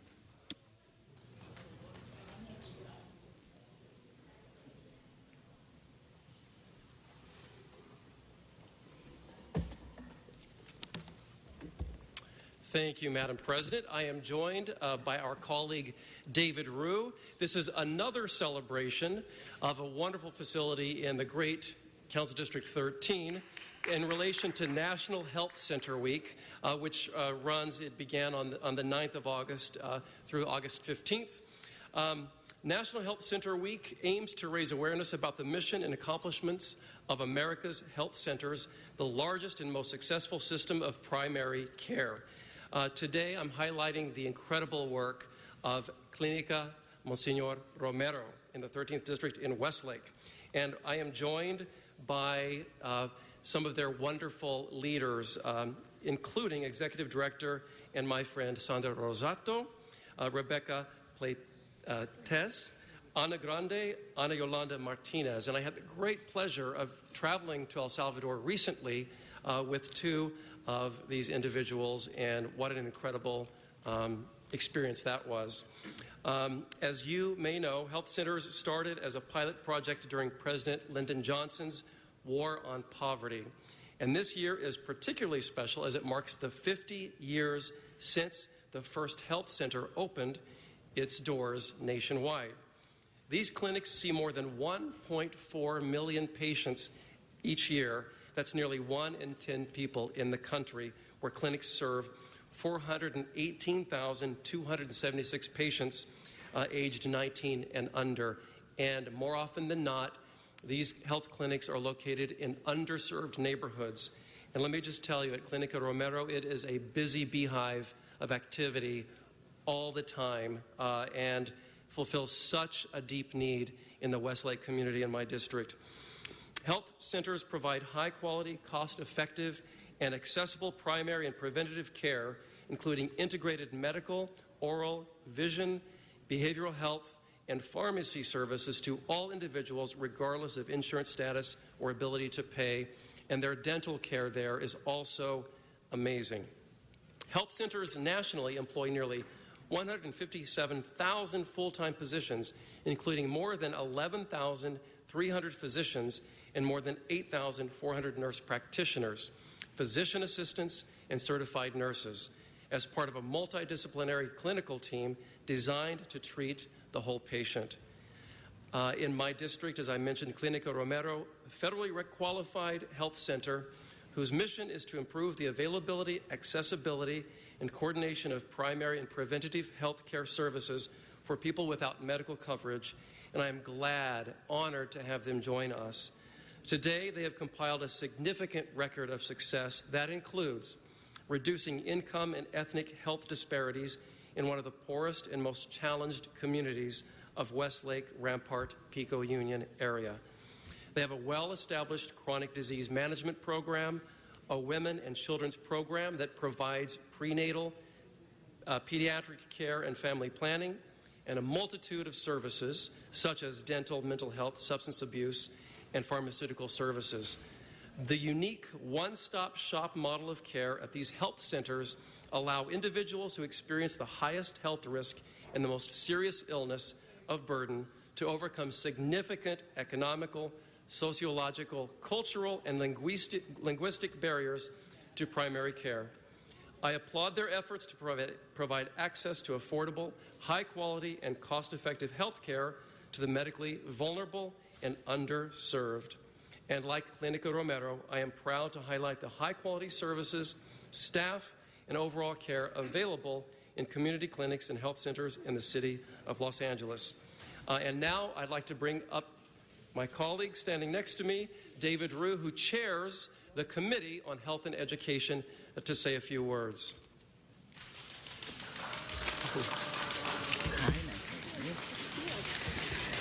I'd like to thank my colleague, Councilmember Mitchell Farrell, for allowing me to join in this presentation. Today we recognize and celebrate National Health Center Week. And as a former employee of Kettering Community Health Center, I've seen firsthand the impact community clinics can have on people's lives. Health centers serve over 24 million Americans at over 9,000 delivery sites in all 50 states. And one in every 15 people living in the United States depend on their services. Today, we are joined by Clínica Romero a local healthcare center that has been providing services to more than 15,000 patients annually, at 3 clinics located in some of the most disadvantaged neighborhoods here in Los Angeles. 2015 marks the 50th anniversary since the first community health center opened its doors. Thank you to Clínica Romero and all our local community centers for the work you've accomplished over the last 5 decades. Because of you, people from all walks of life, especially those most in need, are able to obtain medical services they deserve. Here's to another 50 years of local governed and affordable health care. Thank you so much.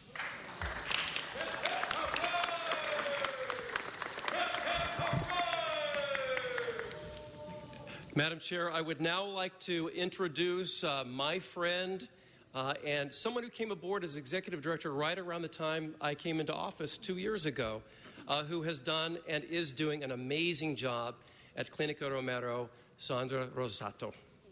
You bet. Thank you. Good morning, members of the City Council. Thank you for including us in this morning's meeting. This week, we celebrate National Health Center Week, a time to honor the legacy of community health centers. As the Executive Director of Clínica Romero, a federally qualified health center serving the Pico Union and Boyle Heights areas, one of the most densely populated and disadvantaged areas of the city, I am proud to be joining in this celebration. This year's National Health Center Week theme, Celebrating Our Legacy, Shaping Our Future, highlights 50 years of recorded history and growth of health centers who serve as a medical home for over 22 million people nationally. At Clínica, we serve as a medical home to over 15,000 patients annually. As you know, Clínica Romero has historically served uninsured patients in Los Angeles for over 32 years. Our health centers have become the second home to thousands of families in need of primary care. It fills me with deep gratitude knowing that when we go to work every day, we're challenged to do our very best to serve our families. Councilmember Mitch O'Farrell, I want to take this opportunity to express our sincerest gratitude to you, a leader and a friend, for this honor, support, and recognition. Thank you. Councilmember David Ryu, as a former community health center administrator, you understand the vital role of health centers, and I commend you for remaining focused on building healthier and safer communities. Thank you. Today, we're grateful for your support and happy that we are working with families so they have affordable access. Thanks to leaders like you, our initiatives are possible. On behalf of our patients, our promotoras, our promotores, and community leaders, I want to thank you again for the opportunity to talk in this morning's meeting and for the tremendous recognition. Thank you. Thank you so much. Colleagues, this is really what Los Angeles is all about. Agencies and organizations like Clínica Romero who do all of these wonderful things while no one is looking, that serve thousands of people a week, building up the community. That really encapsulates the spirit of Los Angeles and the City of Angels. And it is on that note that I'd like to present the Certificate of Recognition on National Health Center Week to Clínica Romero. You get in the middle between David and I, and we'll take the picture and make sure everyone gets in. Buenos días otra vez.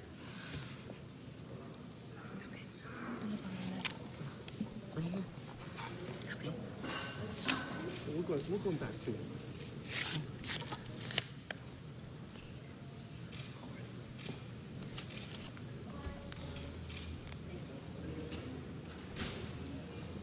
So we're going back. Yeah. Rebecca. Ice? Yeah, just a quick word before they disband. I just want to join my colleagues in thanking them for the wonderful job that Clínica Romero does, not only Pico Union, not only Boyle Heights, but also in the 9th District. And so we appreciate your service, your dedication, and your commitment. Keep up the good work. Thank you.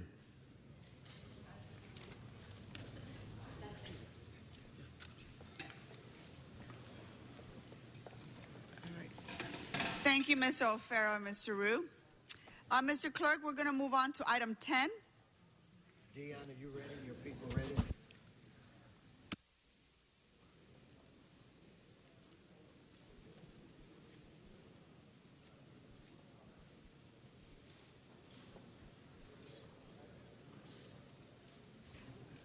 Item 10, Mr. Clerk. Item 10, called special for cards. Mr. Eric Previn, are you here? Item 10, sir.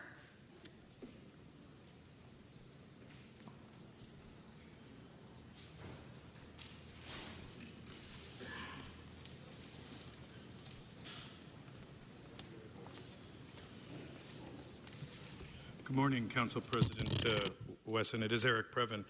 Today, this is a closed session item, but is it possible, if you're going to announce a settlement upon going into closed session, that I could defer my comment to that time, ma'am? No, sir, you are speaking on this issue now. Okay, so then, okay, well, in the event that it's settled, these are a couple cases. It's a mush together, if I got it correctly. It's actually Sharon Bransford, Stephen Schrager, and Rachel Tash versus City of LA, and then LA Superior Court, case number BC 565618, which is Haley Fontaine versus City of LA. It's a number of cases.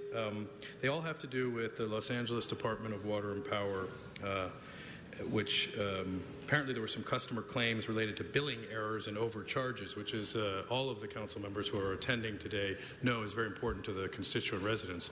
Regrettably, there are 3 seated at the moment, including yourself, ma'am. So that is a total of 4. I want to be fully clear that it's fair that there are 4 seated, and there may be some standing. I can't scan the room. But I would hope that that the city's claims of breach of contract, fraud, and misrepresentation in the defendant's actions in implementing the DWP's new customer information and billing system, I would just hope that the representatives are looking out for the constituent residents. We saw a case that came through, I believe it was yesterday, where we settled not exactly the same kind of case for $95 million. Wait a minute. Yeah. But it was $1 billion that the residents were owed, and the city made a very sweet deal. That's in the LA Times yesterday. So I just ask you to do your best and try to give the public a chance also to address the items once we have heard about the historic settlements, because that would be a good opportunity as well. Maybe you could put it on the agenda for the next week, and then it could be done. That's how the Board of Supervisors do it. So thank you so much. Mr. Herman, item 10.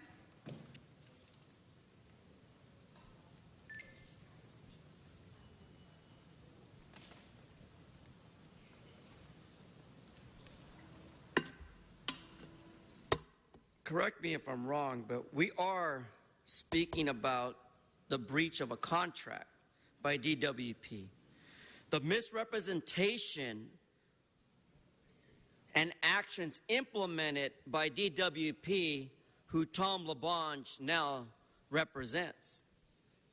The new customer information of billing without any hope and gain by all of you to understand that you were misrepresented by LA City and LA DWP for fraud, abuse, and waste. And as you all know that, within my 1 minute, Mitch Englander's running for county supervisor, and I suggest you vote no, because he's stuck on stupid. Mitch Englander, he is not talking about this item. You're not on the subject, item 10. Mitch Englander, vote no. Mr. Clerk, that concludes cards on item 10. Sergeants, can you please clear the room? We're going into closed session.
Okay, we're back in a regular session. I'm going to take up,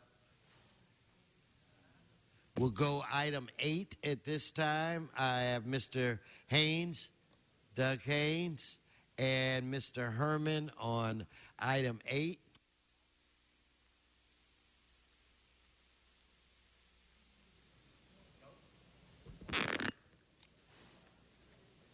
Yes, sir.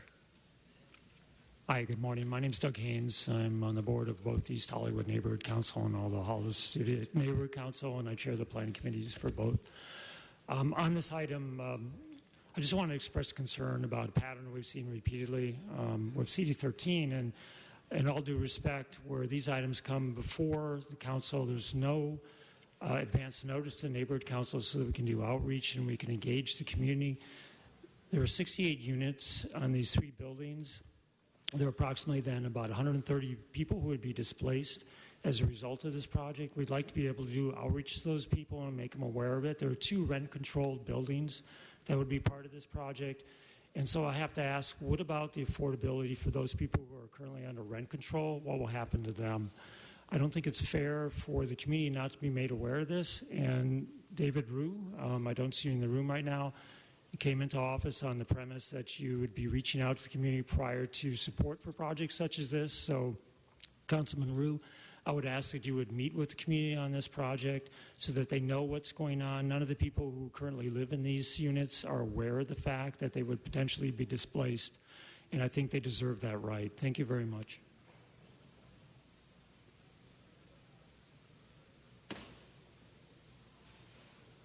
Mr. Herman, item 8.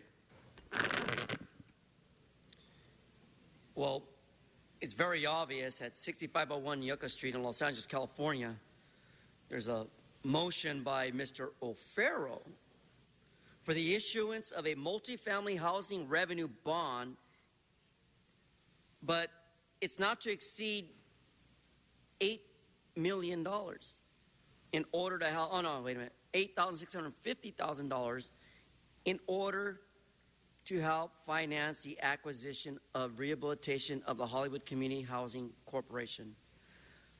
I demand a hold on this item and that the city attorney record this, that I oppose, along with the first gentleman, until due process and the minutes are publicly heard on our behalf. And also, you forgot to read item number 10 in the back to us. No, you're off the subject. Thank you very much. You're off the subject and disrupting the meeting. Okay, so on this item, let us open the roll, close the roll, tabulate the vote. 10 ayes. Move forward. We'll move forward to item 9. Is Mr. Murphy still here? Okay, I didn't see you up there. Sean Murphy, Mr. Walsh. Go right ahead. Item 9, I support. Thank you. Item 9, Mr. Walsh, followed by Mr. Herman.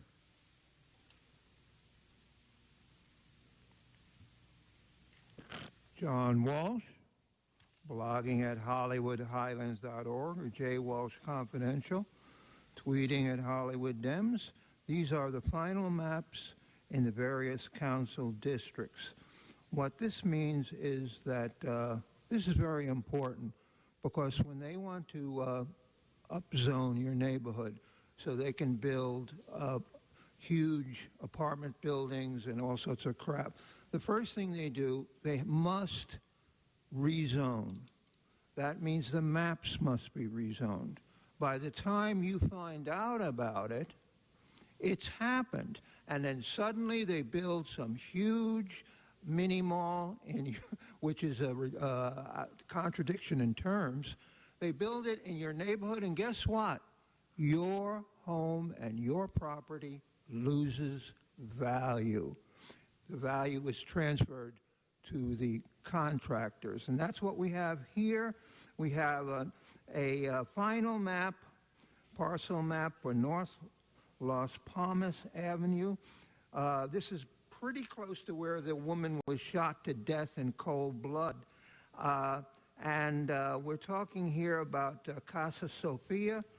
and the subdivider. Everything gets subdivided. Your neighborhood gets destroyed. And they're finishing up in Hollywood, destroying Hollywood. Next, they're never going to go west of La Brea because that's where my people live. But they're going to go south and take out, and east, and take out all the poor black and brown people, and you have no one to protect you except this 15 all-white jury. Mr. Herman?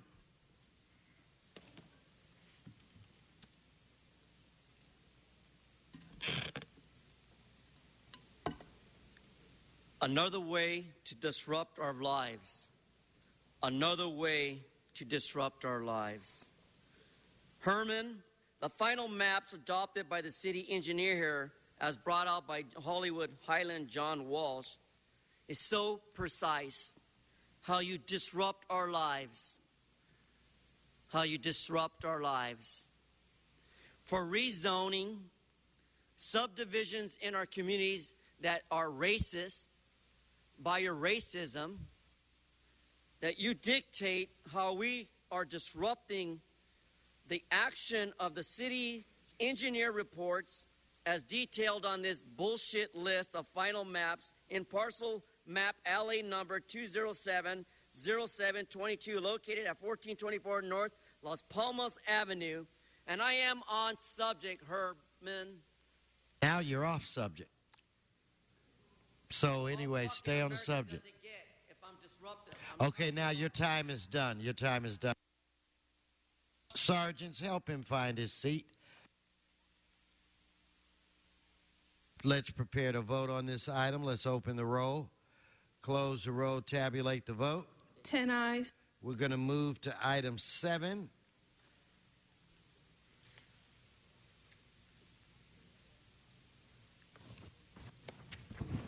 Mr. President, that's item 7, called special for cards. Okay, so on that item, I have Mr. In fact, I'll go and Ms. Ramirez, are you here? Please come forward, and then we'll be followed by Mr. Walsh and Mr. Herman.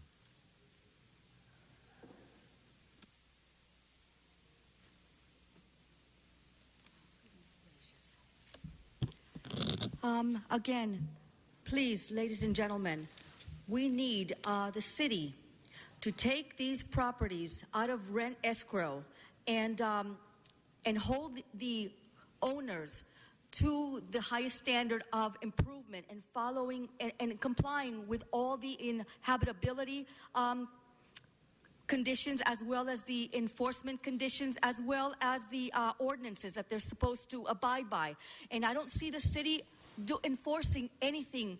And again, you seem to give preferential treatment to these wetbacks and gangbangers who supposedly are poor. Ms. Ramirez, that's not on the subject. Well, it is on the subject. No, again, we're not. talking Please about stay on it.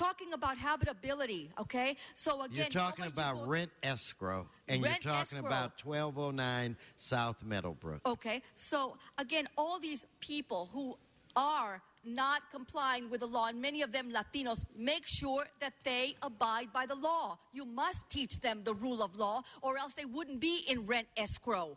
Okay? Make sure that they follow and comply with the rule of law that all of us do, so they won't be in rent escrow. Okay? Do not give them a different standard, like preferential treatment because they're poor. Screw them.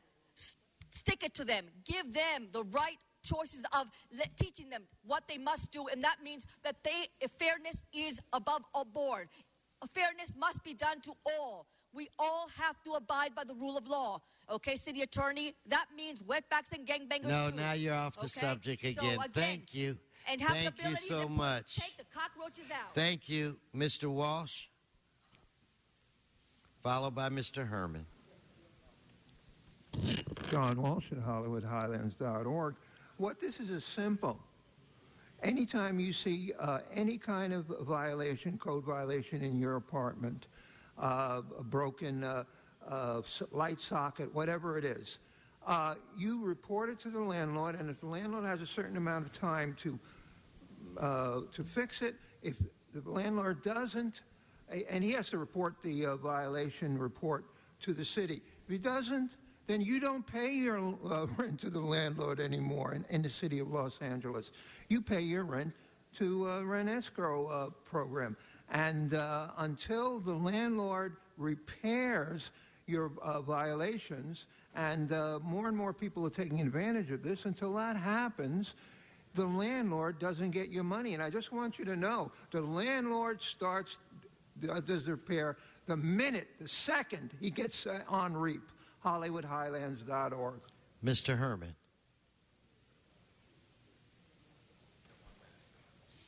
Mr. Herman has 1 minute, I'm told.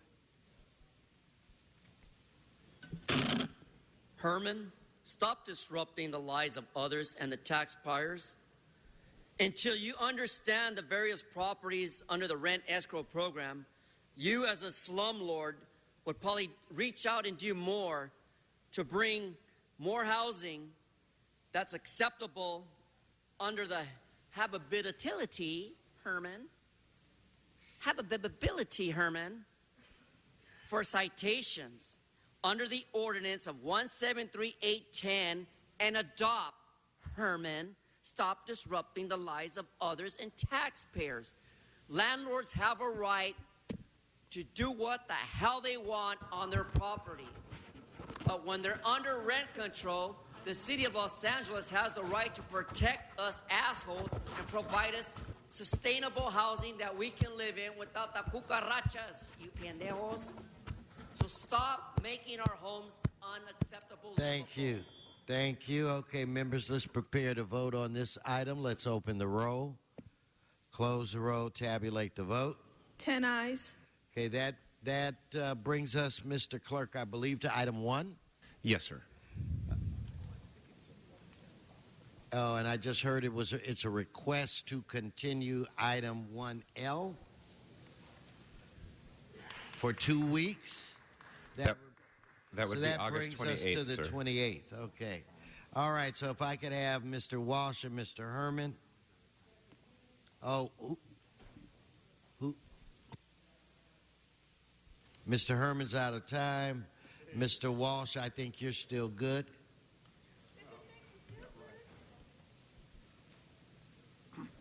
John Walsh at jwalshconfidential.wordpress.com and tweeting at Hollywood Dems. Again, this is very important. It's on every single meeting. This concerns nuisance abatement. This is landlords that are being fined. Now, some of these landlords deserve the fines, and some of these landlords don't. Here, of course, if you live if your property is west of La Brea, you're not going to be harmed because you belong to the right ethnic group, okay? But if you're a black landlord or an Hispanic landlord, you're in big trouble in this city because your people, you're blacks and you're Mexicans, and they don't protect you.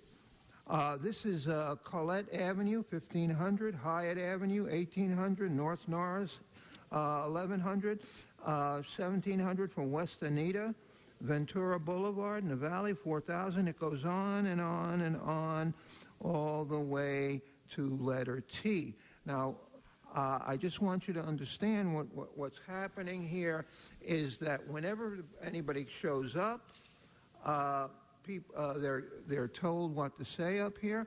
We help them out, and the fines are either reduced or they disappear. Because what we're talking about is there are a number of unjust fines, and we're here to save any property owners and any landlords from unjust fines, and we have 100% record. No one ever has come up here and complained about a fine, and then you postponed it, and they came back a couple of weeks later and complained again. Because every single time we help the landlord, and the landlord is satisfied. And the gentleman that preceded me is the one most responsible.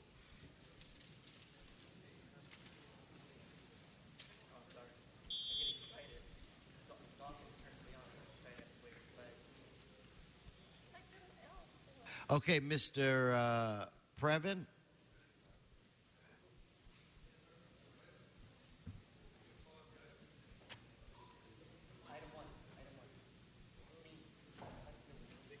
The one item is 1F that you can speak on because it has not been continued. I thought it was 1E that I signed No, up for. 1E was continued. So please speak on 1F. Okay, they're both in the CD2 No, district. but right. still, so I'm speak speaking on it now. 1F. Well, I'm gonna speak on 1F, sir, and 1E is the one that preceded 1F. Okay, Mr. Previn, hold his time. I'm not going to do this. You're not gonna you want do to what, speak sir? on 1E, you cannot. You No. want to speak on 1F. Sir, I don't wanna 1E do a- has been continued. This is second district business. These are two. Okay. Runnymede is the address. No, that we are. I'm not going to go back and forth. So we're not this going is back and this is the last time. You want to speak on 1F? I'm going to, yeah. Sir, it's 1F. It's 12160 West Runnymede Street. It's only a $1,452 lien, sir, against a property. Okay, that's the proposal, and hopefully they will come forward to settle it at some point. And the problem, of course, that I was having had to do with the preceding item, because it's for $4,000 and it involves a group called CVS. You don't want okay, to well, we have many CVSs in our neighborhood. His It's fine. time is expired. Okay, let's prepare to vote on these items. Let's open the roll, close the roll, tabulate the vote. 10 ayes. That brings us where? Is it Mr. public comment? Yes, sir. Okay. Do I have an Anne Marie? I think it's an Anchors. Anne Marie, please come forward.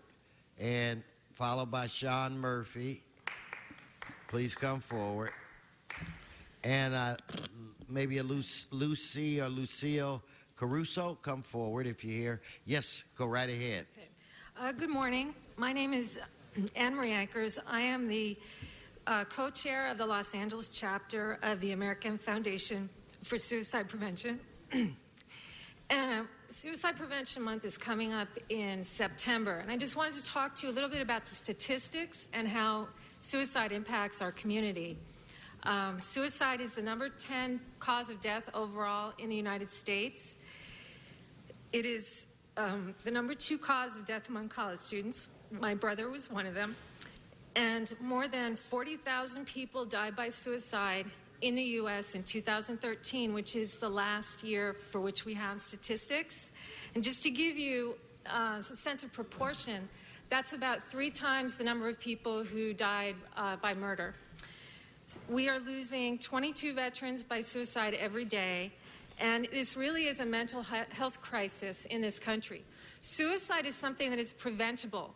It is not a rational choice for problem solving. It is not something we teach our children to do, solve your problems by suicide. So I appreciate your time. And, Thank you very much. Have a nice afternoon. Sean, followed by Ms. Caruso, and then by Julius Margarasi. So go ahead, Mr. Murphy. You think it's hot now? Get ready for El Nino. I heard on the news yesterday it's supposed to be 10 times worse than 82 and 83 El Ninos. Get the storm drains cleaned up. Laurel Canyon and Osborne gets flooded. Lancashire gets flooded. Just clean up the storm drains.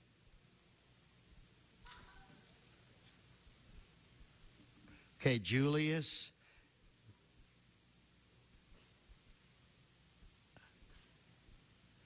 State your name for the record. Julius E. Mojiroshi. Go right ahead, sir. How the corporations and their puppets, Mayor Garcetti, the Beast Obama, and the City Council. The Beast Obama makes the children go hungry. He makes them die for no reason.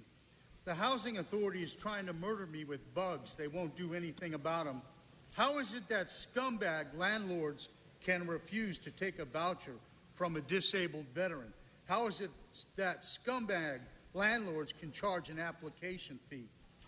Does the world really need classes at the housing department teaching landlords how to rip off their tenants more? The problem is not alcohol. The problem is the corrupt City Hall, the corrupt U.S. government. Thank you very much. Thank you, sir. Is it Jennifer Deans, maybe, or Danes? Jennifer? Marisa Mendoza? Again, I'm looking for Miss Caruso. Dr. Rosemary White?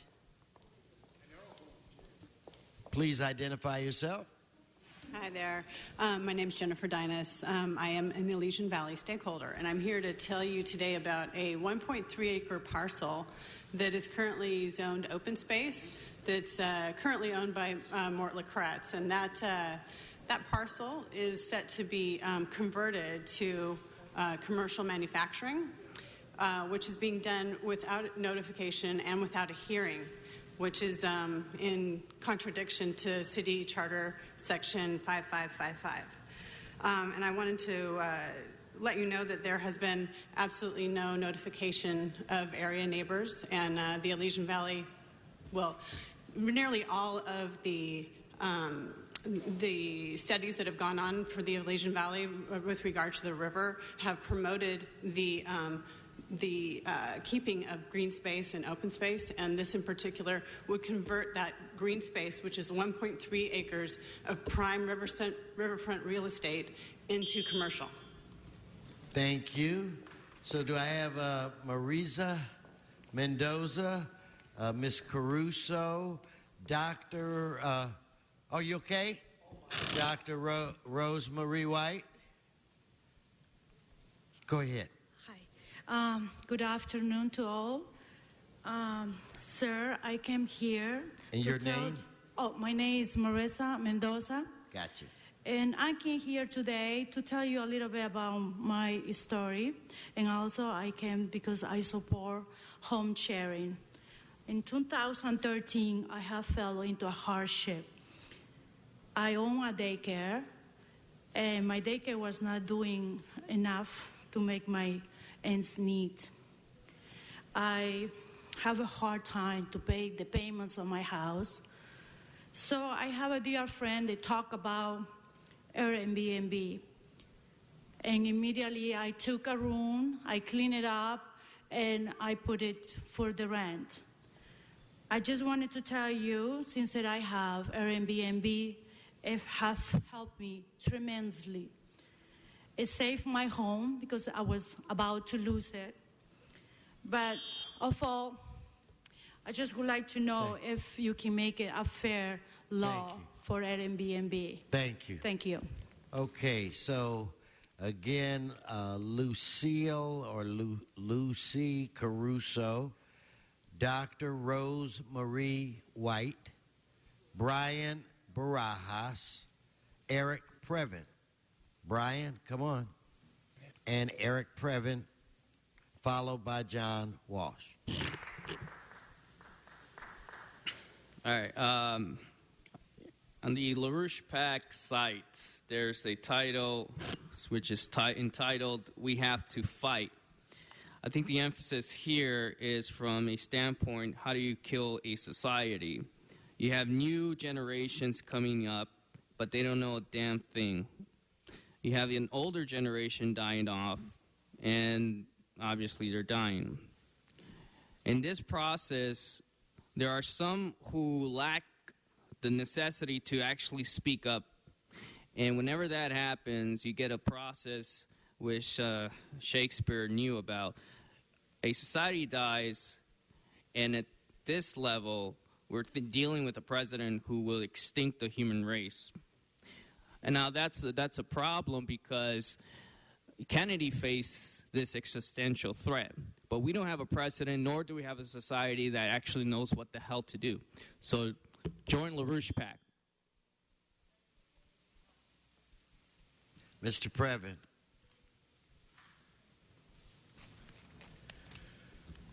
Thank you, Council President Weston. It is Eric Previn, a resident from CD2, who has been effectively shut down on the CD2 lien item 1E, which is unfortunate because CVS is a longtime provider in our community. We have a dizzying number of CVSs in one simple block, so I think it's appropriate that they pay their lien quickly or in some manner. Sir, I know that you're in close contact with that group on a regular basis. Mr. Cedillo, who is not here today, it is worrisome because he is the guy who is really helping in a lot of ways, but the 7-Eleven project at item number 3, which you continued, and by the way, kudos to Justin and the team for continuing every single item I pulled, sir. This is really becoming a kind of a trademark trademark. Well done. But I will say this, sir. When you are ready, I am prepared to link closely with you to provide Council District Rule number 93 guidance. It is okay to increase the size of the public. Then we can see the nice faces we're making, the happy smiles, and all the nice stuff we're trying to do for you. Sir, one more time, you look, as usual, sir, fantastic. I mean, this is really, it's becoming a thing. You're like the most attractive guy in the room. Thank you. All right, that's scary. Mr. O'Farrell. Thank you. I just want to correct an inaccurate implication that was made by a previous speaker in relation to a comment about Elysian Valley. There was a parcel that was identified and transmitted, but not by my office, to the Planning Commission that I have flagged and actually put a stop to. And it is so my office can investigate it more closely. I explained this at a public meeting just the other night in great detail. So I would implore all of my constituents, or even if you're not a constituent of mine, like the speaker who has not just spoke, to call my office for clarification on these types of matters, because we don't want to get the wrong ideas to spread out there erroneously. Thank you. Thank you, and I'm sorry I didn't see your name earlier. Okay, if we could have Mr. Walsh, followed by Mr. Herman, followed by Ms. Ramirez. Yes, well, sir. You can rebut me when I say that the mayor's lover, Glenn Dake, is on the MWD board. You can, and we didn't hear any at the closed session on DWP. We didn't hear what the report was. Give us the report. But the most important thing is what happened yesterday at 1:15. At 1:15, the fire alarms went off in this building. It was chaos. Mr. Harris Dawson almost knocked me over. He was like a bat out of hell getting out of this building. I never saw anyone. Feet, do your stuff. I'm telling you right now. Correct me, Mr. Krikorian was outside. I have photos of him. This whole building is a fire trap. They're trying to keep it quiet. People could have been killed in this building. What happened? You were outside. I have photos in the LA Times, and no one will cover this story. So now tell me that I'm a liar, you pieces of fucking shit. Scumbags. Okay. Before you come up, Mr. Herman, don't come up just yet. If I could get Dr. White. I'm sorry, but I called. Just come on up. Dr. Rosemary White. Yes. I am here on a totally different... Hold on. Yes. To listen to the public comment, and okay, so let's have no Mr. Walsh is yelling out from... No disruption. The meeting is disrupting the meeting. Okay, go ahead. Oh, thank you. All right. I'm here on a totally different bit of circumstances. This is today's paper. The mountain lion was killed this morning. That has been in the future for everybody for years.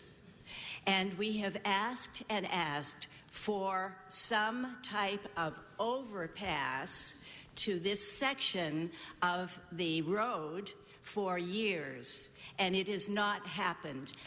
I am here to ask every single person in this room, listen to me, we're losing our wildlife, and no one is paying attention. And then all of a sudden it comes out on the front page of the LA Times. Come on, you guys. I'm going to every single one of you, and I'm going to sit down and I'm going to ask, please, get behind me. I'm Sierra Club. I was head of Sierra Club. Okay. Thank you, Thank Doctor. you. Thank you. Mr. Herman, Ms. Ramirez, and Mr. Marine.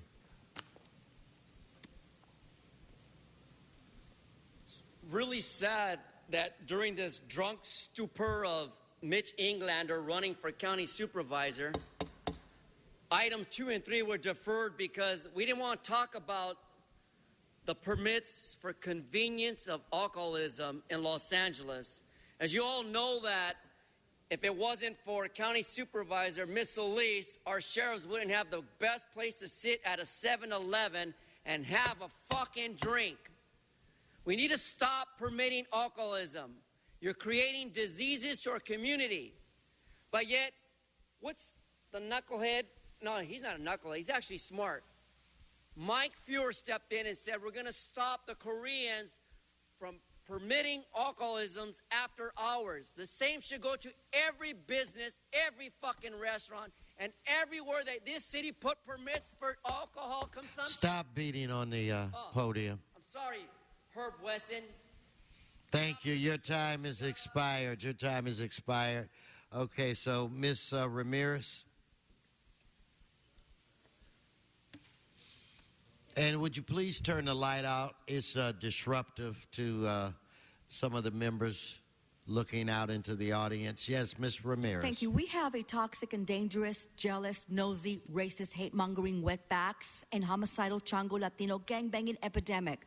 I was at the Grand Park yesterday, August 13, 2015, and I was appalled because both the city and county of Los Angeles, plus all movie studios, contracted only wetbacks and Latino Chango gangbangers to set up the movie event called License to Operate. They used 1, rental connections, party equipment, and 2, Del Rey party rentals. Sadly, no American unemployed baby boomers, nor American senior citizens, nor United States military veterans were employed. And to add insult to injury, actress Sharon Stone interjected that America was somehow to be blamed for their malevolent choices of heinous violent lifestyle. Council member Mr. B. Buscaino, the movie industry wants a special law enforcement protection, yet they keep hiring these undesirable Chango reptilian thieves. So stop hiring them and deport the filthy pigs. Thank you very much. Mr. Marine. Henry Marine.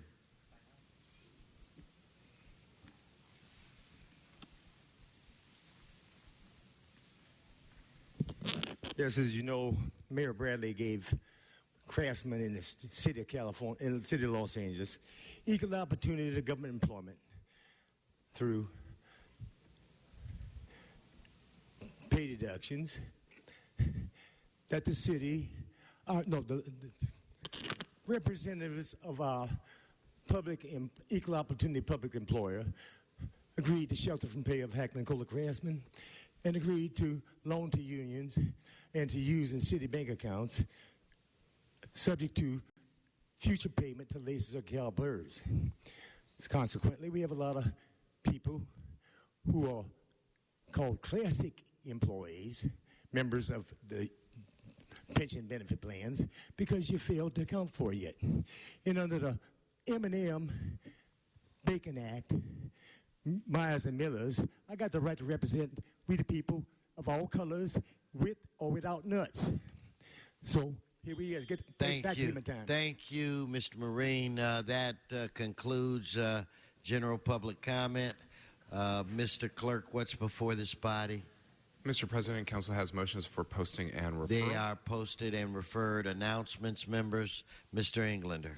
Yes, thank you. Are there other announcements first? I don't mind going. Mr. O'Farrell. Thank you, colleagues. The good Mitch. That's right. I agree with that. No. Of the East. So this weekend is the annual Echo Park Rising, which begins this afternoon at 3:30, and this afternoon and tonight through Saturday and through Sunday late afternoon in Echo Park. It is a weekend of music, most of it free, open to the public, and we expect 10,000 attendees. It's really great local homegrown musicians, and it's a wonderful public music festival that I encourage everyone to enjoy. There is a kickoff this afternoon at Liberty Street, right behind Tex Restaurant, and just off of Alvarado in Echo Park, which begins at 3:30. And I invite everyone to attend and enjoy the wonderful music. Thank you, Mr. O'Farrell. And Mr. Englander is a good Mitch himself as well. Council members, this is a little out of school.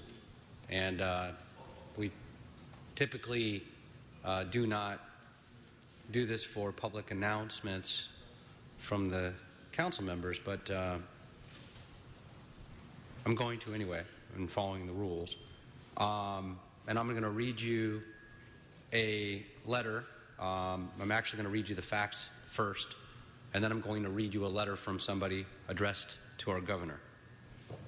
The murder of LAPD Detective Williams was carefully planned in several days and committed in retaliation against an officer who was merely performing his duties as assigned, the investigation of a robbery of a movie theater manager in an act to make a bank deposit at a night drop. Detective Williams was assassinated in front of his 6-year-old son, Ryan. Detective Williams was off duty at the time of the murder, picking up his son from the church school that he attended. Ryan saw his father gunned down in a hail of bullets from a fully automatic MAC-10 assault rifle. It's astonishing that neither Ryan, who was standing less than 6 feet from his dad, nor his other children inside the school were struck by the full slide of bullets that penetrated classroom walls. Voltaire Williams himself sat in wait to kill Detective Williams the week prior to the actual murder. Voltaire, in his 2011 parole board hearing, which, by the way, this body unanimously passed a motion, a resolution, urging the parole board to deny the parole, as many of us also wrote letters, so we are on record as a city asking the state of California and the parole board and the governor to deny this parole. In 2011, the parole board hearing admitted that he accepted the contract to kill the LAPD detective, Detective Williams, for $2,000 and sat across the street from the school. He was thwarted from the killing only because Detective Williams arrived to pick up his son from a different direction than his normal route. That is when he decided against committing the murder and retained someone else instead to commit the murder of Detective Williams. It should be noted that in the 30 years since his arrest, Voltaire Williams has never expressed even a hint of remorse. While the state has the requirement to reduce the population of the California prison system under the federal mandate, cannot possibly believe that in good conscience the releasing of Voltaire Williams is suitable to meet those goals. I'd like to read you a letter quickly as well from his wife. Dear Honorable Governor Brown, this letter is being sent to you with the immense grief and sadness. I learned on August 4th that Voltaire Williams was granted parole pending a review period of 120 days or less. Governor Brown, I pray that you and your staff take the time to review all of the facts of the case. Voltaire Williams may not have directly murdered my husband, LAPD Detective Thomas C. Williams, but he was one of Daniel Jenkins' accomplices in the murder plot. The record shows that Voltaire Williams, at the behest of Jenkins, recruited a potential assassin who backed out of the plot when he saw my husband Tom arrive at the planned location of the hit, and the suspect that he intended victim was a police officer and not a security guard, as he had been informed. Voltaire knew the details of the plot and the plan to murder the Los Angeles police officer. As you consider the pending parole, you should also know that the murder plot against me and my children was discovered during the investigation of the murder case. It was disclosed by another of Jenkins' henchmen that while looking for Tom at or near the school, that he had gone by our home. A call was made to report that Tom was not around. We later learned that Voltaire told Jenkins, the family is here. Do you want me to take them out? The plan was obviously not carried out. Most importantly, it is a fact that Voltaire Williams himself, only a few days before the murder, was staked out in front of the school in anticipation of Tom's arrival to pick up Ryan. Tom did not show as expected. We later learned that Voltaire was there to kill Tom and in possession of a gun given to him by Daniel Jenkins. Throughout the past parole hearings, these facts were never discussed nor considered. Upon hearing the news of Voltaire Williams' pending release, my adult children and I were devastated, and I hope that you'll use this information to deny his parole. You should also know that the decision to grant Voltaire's parole pending was decided by only 2 parole board members, not the usual numbers. If you do not personally intervene and do the right thing and reserve the decision of 2 people, I'd like to demand that the full parole board review the 2 members' decisions and that all the facts of this case be introduced into the record. I implore you, Governor Brown, to reverse this idiotic decision made by 2 people who did not weigh all the facts or take into account the real danger Voltaire possesses for society. As the record will show, after Tom's murder, my children and me were under protection due to known credible threats. Voltaire is a follower, and if released, would resort to his old ways and associates. He is not remorseful nor rehabilitatable and has been counseled on how to play the system in prison. If Voltaire Williams is released, I strongly fear that my children, my grandchildren, and I will be in real danger. That is the reason I moved out of California. That was my home state where Tom and I raised our children, and Tom gave his life protecting others as an LAPD detective. I am more concerned about my safety and welfare. Please, Governor Brown, do not allow the parole board to render this decision. Please give me and my family peace of mind. We always believed the judicial system as well as Tom did. He was a wonderful father, husband, and a friend to many. Tom's memory and ultimate sacrifice should not be diminished due to prison overcrowding or economic reasons. Tom was proud to be an LAPD detective and only wanted to keep his community and his city and his family safe. He's the son of an Army career officer and was offered an appointment to West Point. Tom turned it down, saying, "My future is being a police officer, and the only department I want to join is the Los Angeles Police Department, no other." My children will be sending you their letters stating their thoughts. While I know you have heard from many in law enforcement begging and pleading with you to reverse this illogical decision of two members of the parole board, please read their letters carefully and consider the emotional pain our family has suffered for over 30 years from a person who shows no remorse and is still a danger to the residents of California. Sincerely, Norma Williams, wife of LAPD Detective Thomas C. Williams. Council members, Mr. President, thank you for allowing me to read that into the record, and once again standing by our unanimous support and resolution to deny this parole. Thank you. Thank you, Mr. Englander. Could we now rise for adjourning motions? I'm going to look to my Mr. O'Farrell. Yes. Thank you, Mr. President. This past July 4th in the community of Echo Park, an outstanding young man's life came to a tragic end. Mr. Sammy Ewing, or as others may have known him, Ewing, Winston, the Mick, Gloom, All Bets Off, Spider Ghost, or Grace Alley. Born April 12, 1975, and raised in the Bay Area, Sammy became an active part of the hardcore music scene. As Sammy the Mick Winston sung in bands, started fanzines, put on shows, and followed the do-it-yourself ethic, his inherent demeanor of pushing the norm inspired experiences that remain lifelong stories for his wide circle of friends. It's said that if you met Sammy, you had a story. Sammy moved to Los Angeles about 2 years ago and almost immediately found work at the Echo and the Regent. Here, he felt he had found a home. He embraced the Echo Park neighborhood, feeling that he had found a caring, supportive community. A sincere fan, supporter of the local music and arts scene, Winston, a prolific writer, scribbler, observer, poet with a voice descriptive and authentic, was published in Vice, AMP, and other varied publications. When a house fire broke out early morning, July 4th, Sammy went throughout the house to wake his roommates. When he realized that one was still missing, he went back in to make sure that he got out.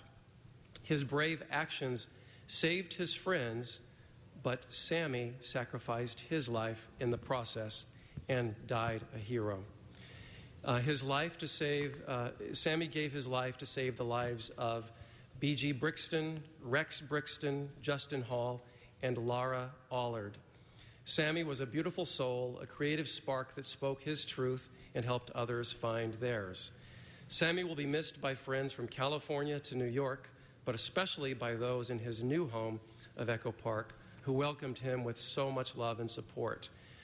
This afternoon, as we kick off the Echo Park Rising Festival that I mentioned earlier, we will be paying tribute to the life of Sammy as we kick off the festival, and everyone is welcome to join in the celebration of his life at 3:30 today. Very appropriate. Still looking on my right side. I don't see any more adjournings to my right. I'm going to my left. I do not see any to my left. Members, have a good weekend. This meeting is adjourned.